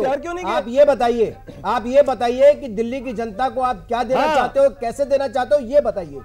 क्या आप फिर सरकार छोड़ करके भागोगे? ये बताइए। आपको ये सवालों का जवाब देना पड़ेगा कि आप दिल्ली की जनता को आखिर देना क्या चाहते हो। हाँ, वही दे रहा हूं सर, इसीलिए हम कह रहे हैं चर्चा होनी चाहिए। जी मैंने आपके सवालों के जवाब ही दिया, अगला सवाल जवाब दे रहा हूं, सुनिएगा। पर आप सुन नहीं पाते, आपको थोड़ा बोलिए ना, बोलिए। आप दूसरी चीजों में फुटेज खा जाते हैं। आप ये बताइए दिल्ली की जनता को देना क्या चाहते हैं? हमने कहा सर, वही कह रहा हूं ना, सुनिए। दिल्ली की जनता को पूर्ण राज्य का दर्जा देने का हमारा एकदम पक्का वादा और पूरा विश्वास है कि जिसको हमें करना है। दिल्ली की जनता को बिजली देनी है, जो कॉलोनी उनको रेगुलराइज करना है, जहां रहते हैं वहीं बसाना है उनकी कॉलोनी तोड़े बिना। हमारा ये कि नहीं कहना है कि हम झुग्गियों को हटा देंगे और फिर कुछ करेंगे। उन झुग्गियों से मकान वहीं बनेंगे और उसमें शिफ्ट हो जाएंगे लोग। ये हमारा वादा है। 700 लीटर तक पानी मुफ्त देना है। जो टेम्परेरी कर्मचारी हैं उनको रेगुलराइज करना है। रेडी फड़ी वाला और ट्रेडर को हमें इंस्पेक्टरी राज से मुक्ति दिलवानी है। जिस पुलिस अफसर को आप लाए और जो पुलिस का डंडा चलाने का आपकी प्रवृत्ति है, उसके खिलाफ हम लोगों को विश्वास के साथ जीना चाहिए। देखिए, फिर आपने गलत ये सारे आपने गलत बात कही। आपकी सरकार थी, आपने दिल्ली के जितने टेम्परेरी शिक्षक थे उनको आपने रेगुलाइज नहीं किया। वो धरना प्रदर्शन देते रहे, उसकी बात को नहीं सुना, आपने अस्मा लगा दिया। उसके बाद आप कहते हैं कि अब रेगुलाइज करेंगे। आप फिर झूठ बोल रहे हैं। आपने कहा कि आपने झुग्गी को आप वहीं बसा देंगे, लोगों को बसाएंगे। केंद्र सरकार ने अभी जितनी अनऑथराइज्ड कॉलोनियां थी उनको रेगुलाइज कर दिया। सरकार तो वायदा करते, आप वायदा करते हो, केंद्र सरकार ने ऑलरेडी कर दिया। ये भारतीय जनता पार्टी की सरकार है, मोदी सरकार जिसने कर दिया। आप कह रहे हैं कि 700 लीटर पानी देंगे। पानी आएगा कहां से? पानी है कहां दिल्ली के पास? अब ये बताइए ना, आप कैसे देंगे पानी, कहां से देंगे? अरविंद केजरीवाल की पार्टी की प्रॉब्लम क्या है? वो एक रात को सपना देखती है। वो सपना देखती है, वो जब जिस प्रकार से व्यक्ति एक अपनी, मैं छोटी सी एग्जांपल देता हूं। एक नई नवेली दुल्हन के बाद लड़की के पास जाता है, वो कहता है कि नहीं आइए डार्लिंग, मैं तेरे लिए एक आलीशान मकान बनाऊंगा। अगले दिन कहता है कि मैं तेरे लिए चांद तारे तोड़ लेकर के आऊंगा। उसके बाद वो कहता है कि तू मेरे से शादी हो जाएगी तो चिंता मत कर, मैं तेरे लिए आलीशान महल बना दूंगा। उसके बाद जब शादी हो जाती है और उसके बाद वो क्या कहता है? वो कहता है कि मेरे पास मकान बनाने के लिए पैसा नहीं है, मैं धरना दे दूंगा। मेरे पास शादी करने के लिए हर चीज के लिए धरना देने के लिए जाता है। आप मुझे ये बताइए कि आपके पास बिजली कहाँ है और पानी कहाँ है? किस प्रकार से बनाना पड़ेगा? आपने वादा किया था, आप वायदा झूठे वायदे करते हैं। आपने एक भी आदमी को रेगुलाइज नहीं किया। गुजारा जी मेरी गल सुनो, मैं थोड़ियां गल्लां बड़ियां करदा ਤੁਸੀਂ ਕਿਹਾ ਸੀ ਪੂਰਨ ਰਾਜ ਦਾ ਦਰਜਾ ਦਵਾਉਣਾ ਚਾਹੁੰਦੇ ਆ, ਮੈਨੂੰ ਤੁਸੀਂ ਦੱਸੋ ਪੂਰਨ ਰਾਜ ਦਾ ਦਰਜਾ ਤਾਂ ਫਿਰ ਮੋਦੀ ਸਾਹਿਬ ਹੀ ਦਵਾ ਸਕਦੇ ਆ। ਫਿਰ ਦਿੱਲੀ ਦੇ ਲੋਕ ਇਹਨੇ ਤਾਂ ਇਹਨਾਂ ਵੀ ਉਹਨਾਂ ਨੂੰ ਪਤਾ ਵੀ ਕੌਣ ਦਵਾ ਸਕਦਾ ਪੂਰਨ ਰਾਜ ਦਾ ਦਰਜਾ, ਤੁਸੀਂ ਤਾਂ ਦਵਾ ਨਹੀਂ ਸਕਦੇ। ਫਿਰ ਬਿਜਲੀ ਕੌਣ ਦਵਾਏਗਾ? ਬਿਜਲੀ ਵੀ ਕੇਂਦਰ ਸਰਕਾਰ ਦਵਾਏਗੀ। ਕਾਨੂੰਨ ਵਿਵਸਥਾ ਜਿਹੜੀ ਆ ਉਹਨੂੰ ਸਟਰੋਂਗਲੀ ਕੌਣ ਟੈਕਲ ਕਰ ਸਕਦਾ? ਕੇਂਦਰ ਕਰ ਸਕਦਾ। ਇਸੇ ਲਈ ਮੈਂ ਸ਼ੁਰੂ 'ਚ ਕਿਹਾ ਸੀ ਵੀ ਦਿੱਲੀ ਦੇ ਲੋਕ ਬੜੇ ਸੂਝਵਾਨ ਸਿਆਣੇ ਨੇ, ਉਹਨਾਂ ਨੂੰ ਪਤਾ ਉਹਨਾਂ ਦੀਆਂ ਮੁਸ਼ਕਲਾਂ ਦਾ ਹੱਲ ਕੇਵਲ ਤੇ ਕੇਵਲ ਬੀਜੇਪੀ ਅਕਾਲੀ ਦਲ ਐਨਡੀਏ ਕਰ ਸਕਦੀ ਆ, ਜਿਹੜੀ ਕੇਂਦਰ ਦੇ ਵਿੱਚ ਆ, ਤੇ ਕੇਂਦਰ ਨਾਲ ਜੁੜੀ ਹੋਈ ਸਰਕਾਰ ਦਿੱਲੀ ਦੀ ਜਿਹੜੀ ਆ ਦਿੱਲੀ ਦੇ ਲੋਕਾਂ ਦੀਆਂ ਮੁਸ਼ਕਲਾਂ ਹੱਲ ਕਰ ਸਕਦੀ ਆ। ਠੀਕ ਹੈ ਇੱਕ ਮਿੰਟ ਪਹਿਲਾਂ ਰਾਜੀਵ ਜੀ ਤੋਂ ਸੁਣ ਲੈਂਦੇ ਆ ਜੀ। ਰਾਜੀਵ ਜੀ ਤੁਸੀਂ ਕੀ ਕਹਿਣਾ ਚਾਹੁੰਦੇ ਹੋ? हरियाणा ने किसकी सरकार है? तो चुपचाप सुनो जी। राजीव जी ਤੁਹਾਨੂੰ ਕਹਿ ਰਹੇ ਜੀ, ਤੁਸੀਂ ਦੱਸੋ। पानी कितों लियाओगे? बिजली कितों लियाओगे? कानून व्यवस्था कौन थोड़ी ठीक करेगा? पूर्ण राज दा दर्जा कौन देगा? सानू ये दसो तो सी। ਅਸੀਂ ਕਹਿੰਦੇ ਆ ਵੀ ਕੇਵਲ ਮੋਦੀ ਸਾਹਿਬ ਦੀ ਸਰਕਾਰ ਕਰਾ ਸਕਦੀ ਹੈ। ਤੁਸੀਂ ਸੋਚ ਰਹੇ ਹੋ ਕਿ ਲਗਾਤਾਰ ਬੋਲੀ ਜਾਓ ਤੇ ਜਵਾਬ ਨਾ ਆਵੇ। ਸੁਣੋ ਸਰ, ਪੂਰਨ ਰਾਜ ਦਾ ਦਰਜਾ ਦੇਣ ਤੋਂ ਕਾਨੂੰਨ ਵਿਵਸਥਾ ਲਾਗੂ ਕਰਨ ਵਾਸਤੇ ਸਟੇਟ ਦੀ ਸਰਕਾਰ ਕੋਲ, ਦਿੱਲੀ ਦੀ ਸਰਕਾਰ ਕੋਲ ਪਾਵਰਸ ਹੋਣਗੀਆਂ। ਪੁਲਿਸ ਉਹਦੇ ਅੰਡਰ ਹੋਏਗੀ, ਕਾਨੂੰਨ ਵਿਵਸਥਾ ਲਾਗੂ ਤਾਂ ਹੋਏਗੀ। ਇੱਕ ਗੱਲ, ਉਹਦੇ ਵਿੱਚ ਕਿਸੇ ਮੇਘਵਾਲ ਵਰਗੇ ਮੰਤਰੀ ਨੂੰ ਮੰਤਰੀ ਨਹੀਂ ਰਹਿਣ ਦਿੱਤਾ ਜਾਏਗਾ। ਸੁਣ ਲਓ ਸਰ। ਤੀਜੀ ਗੱਲ, पूर्ण राज का दर्जा देने की मंग दिल्ली की जनता कर रही है, आम आदमी पार्टी की रहनुमाई कर रही है।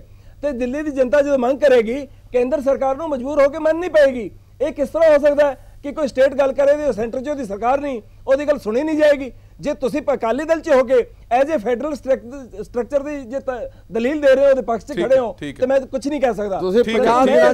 राजीव जी एक सवाल का जवाब ਅਸੀਂ ਜਾਨਣਾ ਚਾਹੁੰਦੇ ਆ। ਜਿਸ ਤਰ੍ਹਾਂ ਪਹਿਲੇ ਹੀ ਸਟਾਰਟਿੰਗ ਦੇ ਵਿੱਚ ਅਸੀਂ ਕਿਹਾ ਸੀ ਕਿ ਤੁਹਾਡੀ ਪਾਰਟੀ ਦੇ ਬਹੁਤ ਸਾਰੇ ਆਗੂ ਨੇ ਜਿਹੜੇ ਤੁਹਾਡੀ ਪਾਰਟੀ ਨੂੰ ਛੱਡ ਕੇ ਜਾ ਰਹੇ ਨੇ, ਜਿਨ੍ਹਾਂ ਦੇ ਵਿੱਚ ਸ਼ਾਜ਼ੀਆ ਇਲਮੀ, ਬਿੰਨੀ, ਹੋਰ ਬਹੁਤ ਸਾਰੇ ਲੀਡਰ ਨੇ। ਉਹਨਾਂ ਦੇ ਪਿੱਛੇ ਕਾਰਨ ਕੀ ਹੈ? ਕਿਉਂਕਿ ਜਿਹੜੇ ਵੀ ਲੀਡਰ ਛੱਡ ਕੇ ਜਾ ਰਹੇ ਨੇ ਉਹ ਸਾਰੇ ਇਹੀ ਕਹਿੰਦੇ ਨੇ ਕਿ ਧਾਰਨਾ ਔਰ ਜਿਸ ਮਕਸਦ ਦੇ ਨਾਲ ਆਮ ਆਦਮੀ ਪਾਰਟੀ ਸ਼ੁਰੂ ਹੋਈ ਸੀ ਉਹ ਬਿਲਕੁਲ ਖਿੰਡ ਪੁੰਡ ਗਈ ਹੈ। ਇਸ ਤੇ ਕਿੰਨਾ ਕੁ ਉਹਨਾਂ ਦਾ ਤਰਕ ਵਾਜਬ ਹੈ? ਜੀ ਸਰ, ਬਹੁਤ ਵਾਜਿਬ ਸਵਾਲ ਕੀਤਾ ਤੁਸੀਂ ਹੁਣ ਯਾਦ ਕਰੋ, ਬਿੰਨੀ ਸਾਹਿਬ ਉਦੋਂ ਛੱਡ ਕੇ ਗਏ ਜਦੋਂ ਉਹਨਾਂ ਨੂੰ ਮੰਤਰੀ ਨਹੀਂ ਬਣਾਇਆ ਗਿਆ। ਉਹ ਅੱਜ ਨਹੀਂ ਛੱਡ ਕੇ ਗਏ ਆਮ ਆਦਮੀ ਪਾਰਟੀ, ਯਾਦ ਕਰ ਲਓ। ਠੀਕ ਹੈ, ਜਦੋਂ ਮੰਤਰੀ ਨਹੀਂ ਬਣਾਇਆ ਗਿਆ ਉਦੋਂ ਛੱਡ ਕੇ ਗਏ। ਇਸ ਕਰਕੇ ਬਿੰਨੀ ਸਾਹਿਬ ਅੱਜ ਕੀ ਕਹਿ ਰਹੇ ਨੇ ਇਹਦਾ ਕੋਈ ਰੈਲੇਵੈਂਸ ਨਹੀਂ। ਉਸ ਜੋ ਉਹਨਾਂ ਨੇ ਕਹਿਣਾ ਸੀ, ਜੋ ਗੱਲ ਹੋਈ ਸੀ ਪਹਿਲਾਂ ਹੋ ਚੁੱਕੀ। ਇਹ ਉਹਨਾਂ ਦੇ ਕਹਿਣ ਤੋਂ ਜਦੋਂ ਮੰਤਰੀ ਨਹੀਂ ਬਣਾਇਆ ਉਦੋਂ ਸਭ ਗਲਤ ਹੋ ਗਿਆ। ਇਹ ਵਾਜਿਬ ਨਹੀਂ ਹੁੰਦੀ ਗੱਲ।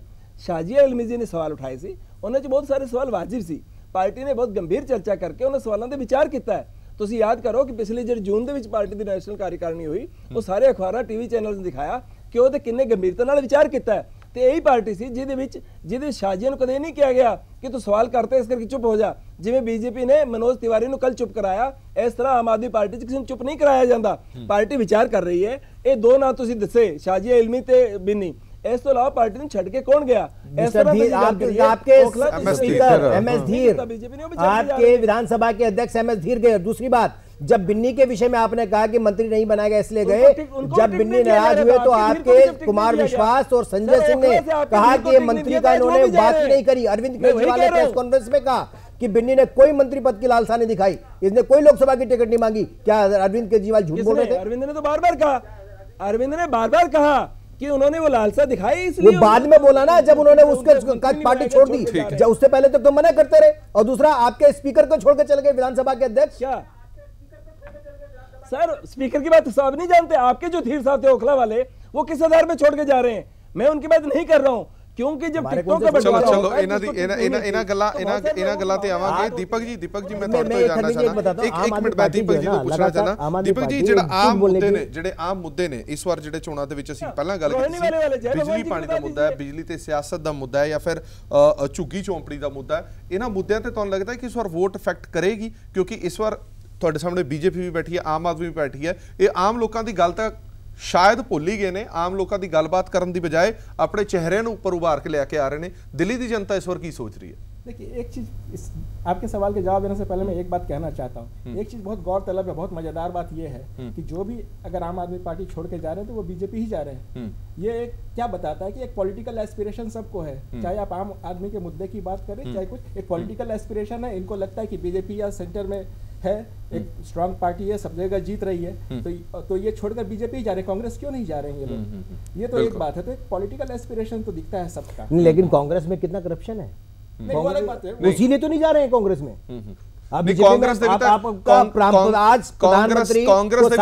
प्रधानमंत्री कार्यालय में कांग्रेस ने भी तो छੱਡ के बीजेपी ਦੇ ਵਿੱਚ ਆਏ ਨੇ, ਚੜ੍ਹਦੇ ਸੂਰਜ ਨੂੰ ਸਾਰੇ ਸਲਾਮ ਕਰਦੇ ਨੇ। लेकिन आज ਕਹਿਣ ਦਾ ਭਾਵ ਇਹ ਹੈ, प्रधानमंत्री कार्यालय पर ਇਹ ਨਹੀਂ ਹੈ ਕਿ ਬੀਜੇਪੀ ਦੀ ਠੀਕ ਆ चलती बस च चढ़दा उसे बाद चढ़दा अगला ਜਿਹੜੀ ਮੰਜ਼ਿਲ ਤੇ ਪਹੁੰਚੇਗੀ। ਇਹ ਤਾਂ ਇਸ ਗੱਲ ਦਾ ਸੰਕੇਤ ਆ ਕਿ ਬੀਜੇਪੀ ਹੀ ਸਰਕਾਰ ਬਣਾਏਗੀ ਦਿੱਲੀ ਲਾ ਸਕਦੀ ਹੈ ਲੋਕਾਂ ਨੂੰ। ਪਰ ਚੰਦੂ ਮਾਜਰਾ ਸਾਹਿਬ ਇਹਦੇ ਵਿੱਚ ਵੀ ਦੋ ਚੀਜ਼ਾਂ ਨੇ। ਕੁਝ ਲੋਕ ਅਜਿਹੇ ਵੀ ਹੁੰਦੇ ਨੇ ਜਿਹੜੇ ਪਾਰਟੀ ਨਾਲ ਧਾਰਨਾ ਦੇ ਨਾਲ ਜੁੜਦੇ ਨੇ, ਕੁਝ ਲੋਕ ਅਜਿਹੇ ਹੁੰਦੇ ਨੇ ਜਿਹੜੇ ਕਾਮਯਾਬੀ ਦੇ ਨਾਲ ਜੁੜਦੇ ਨੇ। ਉਹਨਾਂ ਦੇ ਕਹਿਣ ਦਾ ਮਤਲਬ ਇਹ ਹੈ ਕਿ ਸਿਰਫ ਇਹ ਲੋਕ ਫਾਇਦਾ ਚੁੱਕ ਰਹੇ ਨੇ ਕਿ ਬੀਜੇਪੀ ਨੂੰ ਸਲਾਮਾਂ ਪੈ ਰਹੀਆਂ ਨੇ, ਬੀਜੇਪੀ ਚੜ੍ਹਦਾ ਸੂਰਜ ਹੈ ਇਸ ਲਈ। ਪਰ ਜੇ ਤੁਸੀਂ ਧਾਰਨਾ ਦੀ ਗੱਲ ਕਰੋ ਤਾਂ ਧਾਰਨਾ ਦੀ ਗੱਲ ਤਾਂ ਉਹਨਾਂ ਦੇ ਆਪ ਦੇ ਮੂੰਹ ਤੋਂ ਹੀ ਨਿਕਲ ਰਹੀ ਆ। ਇਹ ਜਿਹੜਾ ਹੁਣ ਜੋ ਕੁਝ ਬੋਲਿਆ ਵਦਾਰਾ ਸਾਹਿਬ ਨੇ, ਵੈਸੇ ਲੋਕਾਂ ਵਿੱਚ ਤਾਂ ਇਹ ਪ੍ਰਭਾਵ ਸੀਗਾ ਵੀ ਕੇਜਰੀਵਾਲ ਸਾਹਿਬ ਝੂਠ ਬੋਲਦੇ ਨੇ, ਡਰਾਮੇਬਾਜ਼ ਨੇ। ਅੱਜ ਇਹਨਾਂ ਦੀਆਂ ਗੱਲਾਂ ਤੋਂ ਇਹ ਲੱਗ ਗਿਆ ਵੀ ਜਿੰਨੇ ਨਾਲ ਲੱਗੇ ਨੇ ਕੇਜਰੀਵਾਲ ਸਾਹਿਬ ਦੇ ਸਾਰੇ ਉਸੇ ਤਰ੍ਹਾਂ ਦੇ ਨੇ। ਸੋ ਇਸ ਕਰਕੇ ਲੋਕ ਤਾਂ ਹੀ ਨਹੀਂ ਰਹਿ ਰਹੇ ਚੰਗੇ ਚੰਗੇ ਲੋਕ, ਫਿਰ ਉਧਰ ਹੀ ਰਹਿਣਗੇ ਜਿਹੜਾ ਕਿਸੇ ਲੋਕਾਂ ਦੀ ਗੱਲ ਸੁਣੇ। ਰਾਜੀਵ ਜੀ ਕੁਝ ਕਹਿ ਰਹੇ ਨੇ, ਉਹਨਾਂ ਦੇ ਵੀ ਸੁਣ ਲੈਂਦੇ ਆ। मैं चंदू माजरा जी एक सवाल पूछना चाहना जी। एक तो ਜਿਹੜਾ ਇਹਨਾਂ ਨੇ ਕਿਹਾ ਚੜ੍ਹਦੇ ਸੂਰਜ ਨੂੰ, ਮੈਨੂੰ ਚਿੰਤਾ ਹੋ ਰਹੀ ਹੈ ਕਿ ਚੰਦੂ ਮਾਜਰਾ ਜੀ ਵੀ ਚੜ੍ਹਦੇ ਸੂਰਜ ਨੂੰ ਸਲਾਮ ਤਾਂ ਨਹੀਂ ਕਰ ਸਕਦੇ। ਚਿੰਤਾ ਮਤ ਕਰੋ, ਸਾਡੀ ਚਿੰਤਾ ਮਤ ਕਰੋ, ਤੁਸੀਂ ਆਪਣੀ ਚਿੰਤਾ ਰੱਖੋ। ਅਮਿਤ ਸ਼ਾਹ ਨੇ ਅੰਮ੍ਰਿਤਸਰ ਦੇ ਵਿੱਚ ਰੈਲੀ ਰੱਖੀ ਸੀ ਕਿ ਨਹੀਂ? ਉਹ ਕੀ ਪ੍ਰਭਾਵ ਸੀਗੇ, ਕੀ ਗੱਲਾਂ ਸੀਗੀਆਂ? ਇਹ ਲਗਾਤਾਰ ਇਸ ਤਰ੍ਹਾਂ ਦੀ ਘਟਨਾਵਾਂ ਹੁੰਦੀਆਂ ਨੇ। ਲਗਾਤਾਰ ਇਕੱਠੇ ਖੜੇ ਲੋਕ ਚੋਣ ਦੇ ਵਿੱਚ ਆ ਕੇ ਆਪਦੇ ਹਿੱਤਾਂ ਨੂੰ ਵੇਖ ਕੇ ਸਾਈਡ ਬਦਲਦੇ ਨੇ, ਜਿੱਥੇ ਕਿਤੇ ਮੌਕਾ ਮਿਲਦਾ ਉੱਥੇ ਪਹੁੰਚ ਜਾਂਦੇ ਨੇ। ਤੁਸੀਂ ਇਸ ਕਰਕੇ ਮੈਂ ਧੀਰ ਜਿਹੜਾ ਔਖਲਾ ਲੈ ਰਹੇ ਬੀਜੇਪੀ ਦੇ, ਉਹਨਾਂ ਦੀ ਗੱਲ ਨਹੀਂ ਕੀਤੀ। ਮੈਂ ਜੈ ਭਗਵਾਨ ਜਿਹੜੇ ਰੋਹਿਣੀ ਤੋਂ ਅੱਜ ਵਿਰੋਧ ਕਰ ਰਹੇ ਨੇ ਬੀਜੇਪੀ ਦਾ, ਮੈਂ ਉਹਨਾਂ ਦੀ ਗੱਲ ਵੀ ਨਹੀਂ ਕੀਤੀ। ਇਹ ਲਗਾਤਾਰ ਘਟਨਾਵਾਂ ਹੁੰਦੀਆਂ ਨੇ, परंतु ਸਾਨੂੰ ਇਸ पूरे मामले ਨੂੰ एक बड़े राजनीतिक संदर्भ ਚ ਵੇਖਣਾ ਚਾਹੀਦਾ है कि राजनीति आखिर है कि मुद्दे की ने, विचार की ने। ठीक है, दीपक जी कुछ कहना चाहते हैं? वो जो आपने जो मुद्दों की जो बात उठाई, जो सब्जेक्ट आपने उठाया था वो रह गया था मेरा। बिल्कुल बिल्कुल। जैसे ये जो रेगुलराइजेशन की आप बात कर रहे थे, बिजली पानी की बात कर रहे थे, और फिर हमारे नवीन जी ने उसमें जो है कांग्रेस की करप्शन की बात भी उठाई। पर वही कांग्रेस ने भी एक चार्जशीट बनाया है दोनों के ऊपर, बीजेपी और आम आदमी पार्टी दोनों के ऊपर, जिसमें उन्होंने कहा है कि ये जनता को गुमराह कर रहे हैं दोनों। इसमें शायद कुछ देखिए, हाँ बिल्कुल स्पष्ट बात है कि जितनी भी विपक्षी पार्टियां हैं उनको कहने के लिए कुछ चाहिए ना। चार्जशीट बनाओ जिसके अंदर कोई चार्ज ना हो, आप कागज का पुलिंदा लेकर के बैठ जाओ। क्या आम आदमी पार्टी को 49 दिनों में सरकार में कांग्रेस उसकी भागीदार नहीं थी क्या? कांग्रेस ने उसको समर्थन नहीं दिया था क्या? उसी के समर्थन से सरकार बनी। वो अब अपनी ही पार्टी के खिलाफ आम आदमी जिस सरकार में वो शामिल थी उसकी चार्जशीट पेश कर रही, किस मुंह से पेश कर रही है? आज उसके नेता भागे जा रहे हैं, भगदड़ मच गई है। कारण क्यों? कारण यही है कि कांग्रेस हो चाहे आम आदमी पार्टी हो, दोनों का आम आदमी पार्टी पर झूठ का एक लेप लगा हुआ है। अरविंद केजरीवाल ड्रामेबाज झूठ बोलने में माहिर है और उसके अलावा कांग्रेस करप्शन में माहिर है। आज 7 महीने हो गए, 7 महीने में ऊपर से अगर आप करप्शन खत्म करना चाहते हैं, भ्रष्टाचार को मिटाना चाहते हैं, तो ऊपर सबसे महत्वपूर्ण दफ्तर प्रधानमंत्री कार्यालय है। आज तक कोई भी विपक्षी दल उस पर उंगली तक नहीं उठा पाया क्योंकि वो निष्पक्ष और निष्कलंक है। ठीक है, चंदू माजरा साहब, इस वार ਦੀਆਂ ਚੋਣਾਂ ਦੇ ਵਿੱਚ ਸ਼੍ਰੋਮਣੀ ਅਕਾਲੀ ਦਲ ਨੂੰ ਵੀ ਲੋਕਾਂ ਦੇ ਤਿੱਖੇ ਸਵਾਲਾਂ ਦੇ ਜਵਾਬ ਜ਼ਰੂਰ ਦੇਣੇ ਪੈਣਗੇ। ਮੈਂ ਇੱਕ ਮਿੰਟ ਰਾਜੀਵ ਜੀ ਤੁਹਾਡੇ ਕੋਲ ਵਾਪਸ ਆਵਾਂਗਾ। ਚੰਦੂ ਮਾਜਰਾ ਸਾਹਿਬ, ਮੈਂ ਤੁਹਾਡੇ ਤੋਂ ਇਹ ਜਾਨਣਾ ਚਾਹਨਾ ਕਿ ਪਿਛਲੀ ਇਲੈਕਸ਼ਨ ਦੇ ਵਿੱਚ ਤੁਹਾਨੂੰ ਯਾਦ ਹੋਵੇ, ਸ਼ਾਇਦ ਅਸੀਂ ਇਸੇ ਡੈਸਕ ਤੇ ਇੱਕ ਚਰਚਾ ਕੀਤੀ ਸੀ ਕਿ 1984 ਸਿੱਖ ਕਤਲੇਆਮ ਦਾ ਮੁੱਦਾ ਹੋਵੇ, ਸਿੱਖ ਇਸ਼ੂਜ਼ ਹੋਣ, ਬੀਜੇਪੀ ਜੇਕਰ ਸੱਤਾ ਦੇ ਵਿੱਚ ਆਉਂਦੀ ਹੈ, ਭਾਵੇਂ ਉਹ ਸੈਂਟਰ ਦੇ ਵਿੱਚ ਹੋਵੇ ਭਾਵੇਂ ਉਹ ਸਟੇਟ ਦੇ ਵਿੱਚ ਹੋਵੇ, ਤੁਸੀਂ ਸਾਰੇ ਮੁੱਦੇ ਹੱਲ ਕਰਾਓਗੇ। ਇੱਕ ਵੀ ਮੁੱਦਾ ਅਜਿਹਾ ਨਹੀਂ ਹੈ ਜਿਹੜਾ ਹੱਲ ਹੋਇਆ ਹੋਵੇ, ਸਾਰੇ ਦੇ ਸਾਰੇ ਮੁੱਦੇ ਉੱਥੇ ਹੀ ਪਏ ਨੇ। ਅੱਜ ਫਿਰ ਤੁਸੀਂ ਲੋਕਾਂ ਦੇ ਵਿੱਚ ਵਿਚਰ ਕੇ ਇਹੀ ਗੱਲ ਦੁਬਾਰਾ ਕਹੋਗੇ, ਤੁਸੀਂ ਕਿਸ ਮੂੰਹ ਦੇ ਨਾਲ ਕੀ ਜਵਾਬ ਦੋਗੇ ਉਹਨਾਂ ਨੂੰ? देखो गल ये आ भी ये नहीं आप कह सकते भी सारे मुद्दे उसे तरह पे हैं ਜਾਂ ਉਹਨਾਂ ਕੁਝ ਨਾ ਐਸਆਈਟੀ ਬਣੀ, ਐਸਆਈਟੀ ਦੀ ਗੱਲ ਹੋ ਰਹੀ ਸੀ ਕਿ ਸੱਤਾ ਦੇ ਵਿੱਚ ਆਂਦੇ 1 ਮਹੀਨੇ ਦੇ ਅੰਦਰ ਅੰਦਰ ਐਸਆਈਟੀ ਬਣ ਜਾਏਗੀ, ਨਾ ਐਸਆਈਟੀ ਬਣੀ ਨਾ 84 ਦੇ ਕਾਂਗਰਸ ਤੋਂ ਬਾਅਦ ਜਦੋਂ ਸਰਕਾਰਾਂ ਬਦਲੀਆਂ। ਇਹ ਤਾਂ ਕਦੇ ਹੋ ਹੀ ਨਹੀਂ ਸਕਦਾ ਵੀ ਕਾਤਲ ਆ ਜਿਹੜਾ ਉਹਨੂੰ ਉਹ ਵੀ ਬਰਾਬਰ ਹੋਵੇ ਤੇ ਜਿਹੜੇ ਕਾਤਲ ਦਾ ਵਿਰੋਧ ਕਰਦੇ ਹੋਣ ਉਹ ਵੀ ਬਰਾਬਰ ਹੋਣ। ਇਹ ਤਾਂ ਹੋ ਹੀ ਨਹੀਂ ਸਕਦਾ ਕਿਉਂਕਿ ਕਾਂਗਰਸ ਤਾਂ ਲੋਕਾਂ ਲਈ ਤਾਂ ਬਰਾਬਰ ਹੀ ਹੋਇਆ। ਕਾਂਗਰਸ ਨੂੰ ਤਾਂ ਅਸੀਂ ਕਾਤਲਾਂ ਦੀ ਜਮਾਤ ਦੇ ਤੌਰ ਤੇ ਗਿਣਦੇ ਆ ਕਿਉਂਕਿ ਕਾਂਗਰਸ ਨੇ ਜੋ ਕਤਲੇਆਮ ਕਰਵਾਇਆ ਉਹਨੂੰ ਸ਼ਹਿ ਦਿੱਤੀ, ਉਹਦੇ 'ਚ ਸਿੱਧੇ ਤੌਰ ਤੇ ਕਾਂਗਰਸੀ ਲੀਡਰ ਦੋਸ਼ੀ ਪਾਏ ਗਏ। ਤੇ ਜਿੱਥੇ ਤੱਕ ਦੂਜੀਆਂ ਸਰਕਾਰਾਂ ਆਈਆਂ, ਖਾਸ ਤੌਰ ਤੇ ਐਨਡੀਏ ਦੀ ਸਰਕਾਰ ਆਈ, ਵਾਜਪਾਈ ਸਾਹਿਬ ਦੀ ਸਰਕਾਰ ਆਈ, ਉਹਨਾਂ ਨੇ ਨਾਨਾਵਤੀ ਕਮਿਸ਼ਨ ਬਿਠਾਇਆ। ਕਿਉਂਕਿ ਪਿਛਲੀਆਂ ਗੱਲਾਂ ਹੋ ਗਈਆਂ। ਹੁਣ ਦੀ ਸਰਕਾਰ ਨੇ ਦੇਖੋ ਬਣਦੇ ਸਾਰ ਸਭ ਤੋਂ ਪਹਿਲਾਂ ਤਾਂ ਜਿਹੜਾ ਕੰਪਨਸੇਸ਼ਨ ਸੀ ਉਹ ਵਧਾਇਆ, ਦੂਜਾ ਐਸਆਈਟੀ ਵੀ ਬਣ ਰਹੀ ਆ, ਉਹਦੇ 'ਚ ਸਿੱਟ ਬਣ ਜਾਣੀ ਆ ਤੇ ਉਹਦੀਆਂ ਜਿਹੜੀਆਂ ਫਾਰਮੈਲਿਟੀਆਂ ਦੇਖੋ ਉਹਦੇ ਲਈ ਉਹਨਾਂ ਨੇ ਪਹਿਲ ਕਦਮੀ ਕੀਤੀ ਹੋਈ ਆ ਹੋਮ ਮਿਨਿਸਟਰੀ ਨੇ ਤੇ ਮੈਂ ਸਮਝਦਾ ਬਹੁਤ ਜਲਦੀ ਉਹਦੇ ਰਿਜ਼ਲਟ ਸਾਹਮਣੇ ਆਉਣਗੇ ਕਿਉਂਕਿ ਬਹੁਤ ਸਾਰੇ ਸਿੱਖ ਇਸ਼ੂਜ਼ ਅਜਿਹੇ ਨੇ ਜਿਨ੍ਹਾਂ ਦੇ ਨਾਲ ਬੀਜੇਪੀ ਕੋਈ ਵਾਹ ਵਾਸਤਾ ਰੱਖਦੀ ਨਹੀਂ ਹੈ। ਹਾਲ ਹੀ ਦੇ ਵਿੱਚ ਸ਼ਾਇਦ ਮੈਨੂੰ ਦੁਬਾਰਾ ਕਹਿਣ ਦੀ ਲੋੜ ਨਹੀਂ ਪਏਗੀ ਕਿ ਇੱਕ ਬਿਆਨ ਵੀ ਆਇਆ ਸੀ ਕਿ ਅਸੀਂ ਉਹਨਾਂ ਸਾਰੀਆਂ ਵਿਚਾਰਧਾਰਾਵਾਂ ਤੇ ਅਕਾਲੀ ਦਲ ਦੇ ਨਾਲ ਸਹਿਮਤ ਨਹੀਂ ਹੈ, ਬੀਜੇਪੀ ਦੀ ਆਪਣੀ ਵਿਚਾਰਧਾਰਾ। ਅਜਿਹੇ ਦੇ ਵਿੱਚ ਮੈਂ ਜਾਣਨਾ ਚਾਹਦਾ ਕਿ ਬਹੁਤ ਸਰਕਾਰ ਵੱਲੋਂ ਨਹੀਂ ਕਿਤੇ ਇਸ ਤਰ੍ਹਾਂ ਦੀ ਗੱਲ ਆਈ, ਸਰਕਾਰ ਵੱਲੋਂ ਤਾਂ ਅਸੀਂ ਜਦੋਂ ਵੀ ਕਿਤੇ ਮਿਲੇ ਹਾਂ ਸਿੱਖ ਇਸ਼ੂ ਤੇ ਮਿਲੇ ਹਾਂ ਜਾਂ ਰਾਜੀਵ ਜੀ ਕੁਝ ਕਹਿਣਾ ਚਾਹੁੰਦੇ ਨੇ ਇਸ ਮੁੱਦੇ? ਰਾਜੀਵ ਜੀ ਕੋਈ ਨਾ ਕੋਈ ਪੋਜ਼ਿਟਿਵ ਜਵਾਬ ਹੀ ਆਉਂਦਾ ਰਿਹਾ, ਕਾਰਵਾਈ ਵੀ ਪੋਜ਼ਿਟਿਵ ਹੋ ਰਹੀ ਹੈ। ਠੀਕ ਹੈ ਸਿਰ ਦੋ ਗੱਲਾਂ ਕਹਿਣਾ ਚਾਹਨਾ ਜੀ।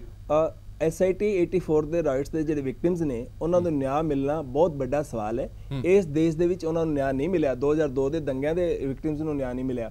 ਇਹ ਬਹੁਤ ਵੱਡੇ ਸਵਾਲ ਨੇ ਜਿਨ੍ਹਾਂ ਨੂੰ ਕਿਸੇ ਵੀ ਸਮਾਜ ਨੂੰ ਚਰਚਾ ਕਰਨੀ ਚਾਹੀਦੀ ਹੈ। ਤੁਸੀਂ ਬਹੁਤ ਵਾਜਿਬ ਸਵਾਲ ਚੁੱਕਿਆ। 49 ਦਿਨ ਦੀ ਸਰਕਾਰ ਬਣਦੀ ਹੈ, ਉਹ SIT ਦਾ ਫੈਸਲਾ ਕਰ ਦਿੰਦੀ ਹੈ। 7 ਮਹੀਨੇ ਸਰਕਾਰ ਰਹਿੰਦੀ ਹੈ ਤੇ ਉਹ ਇਸ ਬਾਰੇ ਕੋਈ ਕਦਮ ਨਹੀਂ ਚੁੱਕਦੀ। ਅਕਾਲੀ ਦਲ ਉਹਦੀ ਸਪੋਰਟ ਕਰਦਾ ਰਹਿੰਦਾ ਹੈ। ਇਹ ਲੋਕਾਂ ਦੇ ਸਾਹਮਣੇ ਬਹੁਤ ਵੱਡਾ ਸਵਾਲ ਹੈ। ਇੱਕ ਤੁਸੀਂ ਕਿਹਾ ਮੋਦੀ ਸਾਹਿਬ ਨੇ ਕੁਝ ਨਹੀਂ ਕੀਤਾ, ਨਹੀਂ ਮੋਦੀ ਸਾਹਿਬ ਨੇ ਕੀਤਾ ਸਰ। ਮੋਦੀ ਸਾਹਿਬ ਨੇ ਕਿਸਾਨਾਂ ਦੇ ਲੰਬੇ ਲੜਾਈ ਤੋਂ ਬਾਅਦ ਜਿਹੜਾ ਲੈਂਡ ਐਕੁਇਜ਼ੀਸ਼ਨ ਦਾ ਕਾਨੂੰਨ ਬਦਲਿਆ, ਜਿਹਨੂੰ ਹੋਰ ਸੁਧਾਰਨਾ ਸੀ, ਹੋਰ ਬਿਹਤਰ ਬਣਾਉਣਾ ਸੀ ਕਿਸਾਨਾਂ ਦੇ ਹਿੱਤ ਦੇ ਵਿੱਚ, ਉਹਨੂੰ ਬਦਲ ਕੇ ਅਡਾਨੀ ਅੰਬਾਨੀ ਦੇ ਹਿੱਤਾਂ ਦੇ ਵਿੱਚ ਕਾਰਪੋरेट सेक्टर ਨੂੰ ਜ਼ਮੀਨਾਂ ਦੀ ਲੁੱਟ को पढ़ने की जरूरत है आपको राजीव जी, इस एक्ट को पढ़ने की जरूरत है। उसमें किसानों को जो पैसा नहीं मिलता था, पैसा देने की बात कही गई है। अभी तक किसानों को पैसा ही नहीं मिलता था, उनको अधिक से अधिक मात्रा में पैसा मिले, केवल ये बात की गई है। कानून तो पहले भी यही था। शायद आपको ये प्रॉब्लम ये है कि आप जो है एक बार मुझे बहुत अच्छे से याद है, आज से पहले देवीलाल जी जब एक बार मुख्यमंत्री हुआ करते थे, उन्होंने कहा कि केंद्र सरकार पानी लेके जा रही है और वो आपके पानी में से बिजली निकाल रही है ताकि खेती ना हो। लोगों ने वही सच मान लिया कि पानी में से बिजली निकल गई, पानी में पावर नहीं रही। आप उसी प्रकार का लेप अब लगाना चाहते हो। दिल्ली की जनता मूर्ख नहीं है, वो पढ़ी लिखी है, समझती है, हर आदमी समझता है। वो समझता है कि आप अगर झूठ का पुलिंदा बांधेंगे, किसी के झूठ बोलने से, आपके झूठ बोलने से सच नहीं होगा। सर वो आप झूठ सच का फैसला कर लेते हैं ना, मैं कर लीजिए ना, आप पढ़ लीजिए। आप जनता को गुमराह क्यों करते हैं? क्या आपकी पार्टी के बारे में सब जानते हैं कि आम आदमी पार्टी सपने बेचती है। मैं सर मैं सवाल पूछ रहा हूँ, जवाब दीजिए। आप पूछिए ना। कानून ये था कि जनता की जो किसान है उनके 70% लोगों की सहमति ली जाएगी।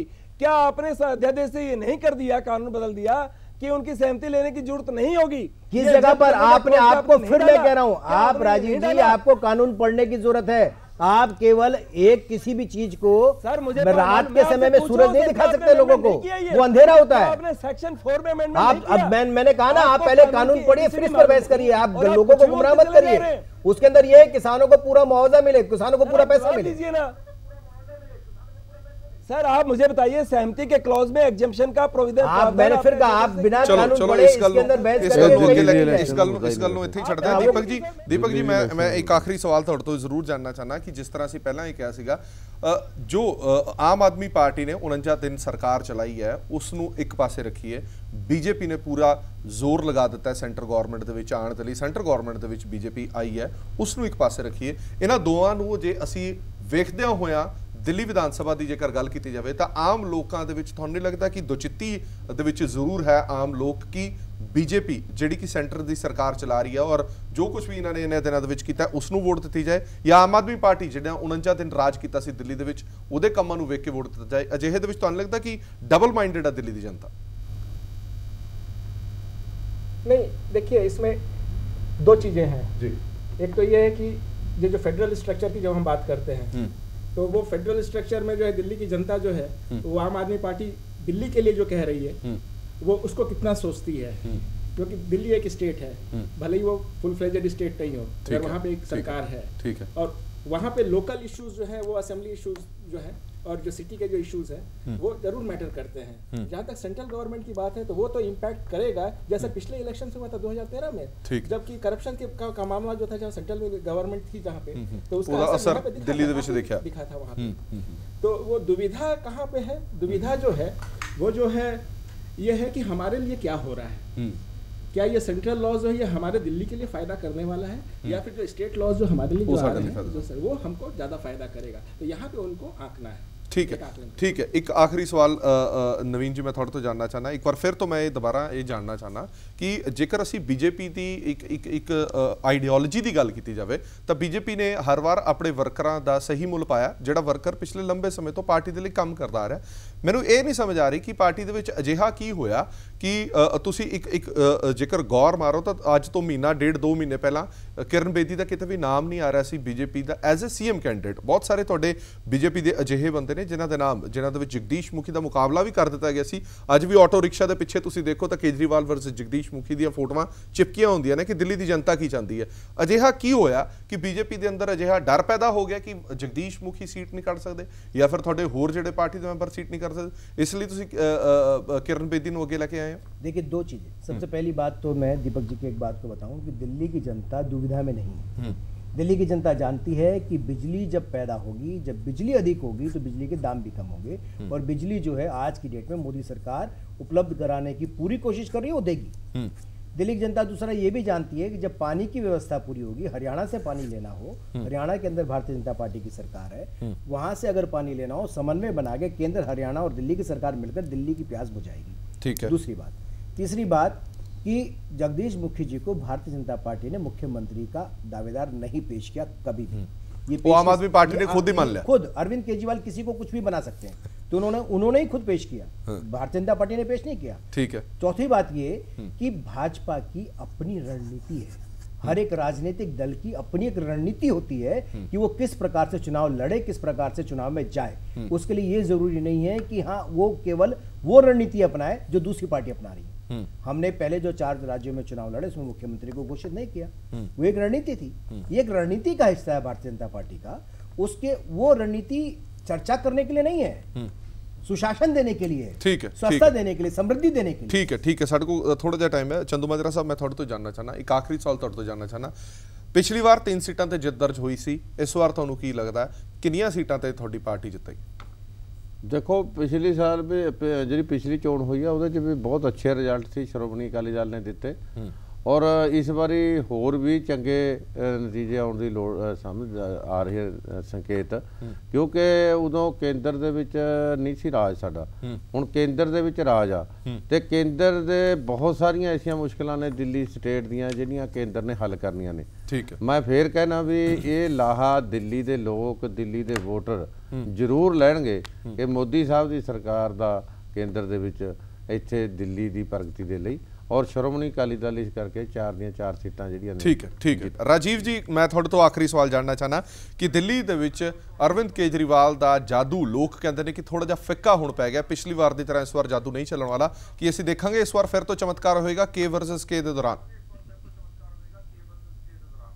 जी सर, मैं 2-3 गल्लां कहना चाहना। जिहड़ा मैं लैंड एक्विजिशन दे ऑर्ਡੀਨੈਂਸ ਦੀ ਗੱਲ ਕੀਤੀ ਸੀ, नवीन जी ने कहा मैं गलत कह रहा, मैं लोगों ਨੂੰ ਦਰਸ਼ਕਾਂ ਨੂੰ ਨਿਵੇਦਨ ਕਰਦਾ ਕਿ ऑर्ਡੀਨੈਂਸ पढ़ लैन ਤੇ ਵੇਖ ਲੈਣ ਕਿ ਝੂਠ मैं बोल रहा कि वो बोल रहे हैं, कि उन्होंने सहमति का प्रावधान खत्म किया कि नहीं, कि उन्होंने असैसमेंट का किया कि नहीं, जमीन वापस करने का खत्म किया कि नहीं। एक गल, झूठ सच का फैसला हो जाएगा, उतों ही अरविंद केजरीवाल ते किरण बेदी का फैसला हो जाएगा।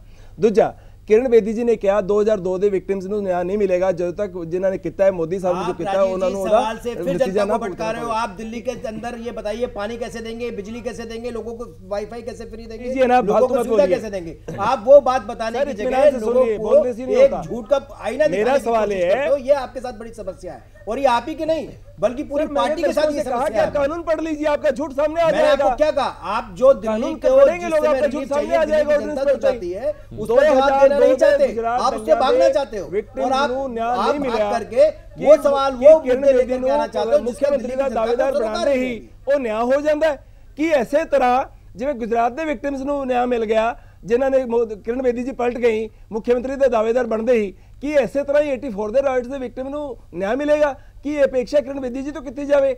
तीजा, कि बीजेपी का आर्गूमेंट है कि ਜਿਹੜੀ ਉਹਨਾਂ ਦੀ ਸਰਕਾਰ ਨੇ, ਕਿ ਹਰਿਆਣਾ ਹੋਵੇ ਕਿਤੇ ਹੋਰ ਹੋਵੇ, ਤੀਜਾ ਸਵਾਲ राज्य ਨੂੰ ਉਹਦੇ ਮਦਦ ਕਰਨਗੇ ਜੇ ਉਹਨਾਂ ਦੀ ਸਰਕਾਰ ਹੈ, ਜੇ ਇਹਨਾਂ ਦੀ ਇਹ ਰਾਏ ਹੈ ਤੇ ਇਹਨਾਂ ਨੂੰ ਮੁਬਾਰਕ। ਇਸ ਕਰਕੇ ਜਨਤਾ ਇਹਨਾਂ ਤਿੰਨਾਂ ਇਸ਼ੂ ਤੇ ਗੱਲ ਕਰਦੇ ਹੋਏ, ਇਹਨਾਂ ਮੁੱਦਿਆਂ ਦੀ ਗੱਲ ਕਰਦੇ ਹੋਏ ਅਰਵਿੰਦ ਕੇਜਰੀਵਾਲ ਨੂੰ ਫੇਰ ਚੁਣੇਗੀ, ਆਮ ਆਦਮੀ ਪਾਰਟੀ ਨੂੰ ਫੇਰ ਲੈ ਕੇ ਆਏਗੀ, क्योंकि आम आदमी पार्टी ਜਨਤਾ ਦੇ ਨਾਲ ਸੱਚ ਦੇ ਨਾਲ ਖੜੇ ਹੋ ਕੇ ਸਾਫ਼ ਸੁਥਰੀ ਗੱਲ ਕਰਕੇ ਉਹਨਾਂ ਦੇ ਨਿਆਂ ਤੇ ਬਰਾਬਰੀ ਦੀ ਗੱਲ ਕਰਦੀ ਹੈ, ਉਹਨਾਂ ਦੇ ਵਿਕਾਸ ਦੀ ਗੱਲ ਕਰਦੀ ਹੈ। ਠੀਕ ਹੈ ਚਲੋ ਇਹ ਜਿਹੜਾ ਦਿੱਲੀ ਦੀ ਜਨਤਾ ਫੈਸਲਾ ਕਰੇਗੀ ਕਿ ਅਰਵਿੰਦ ਕੇਜਰੀਵਾਲ ਨੂੰ ਇੱਕ ਵਾਰ ਫਿਰ ਤੋਂ ਮੌਕਾ ਦੇਣਾ ਚਾਹੀਦਾ ਜਾਂ ਫਿਰ ਇਸ ਵਾਰ ਕਿਰਨ ਬੇਦੀ ਨੂੰ ਜਿਹੜਾ ਚਿਹਰਾ ਨਵਾਂ ਬੀਜੇਪੀ ਲੈ ਕੇ ਆਈ ਹੈ ਉਸ ਨੂੰ ਮੌਕਾ ਦੇਣਾ ਚਾਹੀਦਾ। ਸੋ ਇਹ ਸਭ ਕੁਝ ਅਸੀਂ ਜਨਤਾ ਤੇ ਛੱਡਦੇ ਹਾਂ, ਪਰ ਗੱਲ ਉੱਥੇ ਹੀ ਰਹਿ ਜਾਂਦੀ ਹੈ ਕਿ ਜਨਤਾ ਦੇ ਮੁੱਦੇ ਸਭ ਤੋਂ ਪਹਿਲਾਂ ਨੇ ਬਿਜਲੀ ਦਾ ਮੁੱਦਾ, ਪਾਣੀ ਦਾ ਮੁੱਦਾ, ਔਰਤਾਂ ਦੀ ਸੁਰੱਖਿਆ ਦਾ ਮੁੱਦਾ, ਇਹ ਸਭ ਤੋਂ ਪਹਿਲਾਂ ਨੇ। ਔਰ ਜਿਹੜੇ ਚਿਹਰੇ ਨੇ ਜਿਹੜੇ ਉਹ ਚਿਹਰੇ ਜ਼ਰੂਰ ਮਾਇਨੇ ਰੱਖਦੇ ਨੇ ਇਲੈਕਸ਼ਨ ਦੇ ਵਿੱਚ ਔਰ ਸਿਆਸਤ ਵਿੱਚ, ਪਰ ਇਹਨਾਂ ਸਾਰਿਆਂ ਤੋਂ ਵੱਡੀ ਜਿਹੜੀ ਚੀਜ਼ ਹੈ ਉਹ ਲੋਕਾਂ ਦੇ ਮੁੱਦੇ ਨੇ ਜਿਨ੍ਹਾਂ ਤੇ ਲੋਕ ਆਪਣੇ ਪ੍ਰਤੀਨਿਧੀਆਂ ਨੂੰ ਚੁਣਦੇ ਨੇ ਇਸ ਲਈ ਕਿ ਉਹ ਸਾਡੀ ਰਾਖੀ ਕਰਨ, ਇਸ ਲਈ ਕਿ ਉਹ ਸਾਡੇ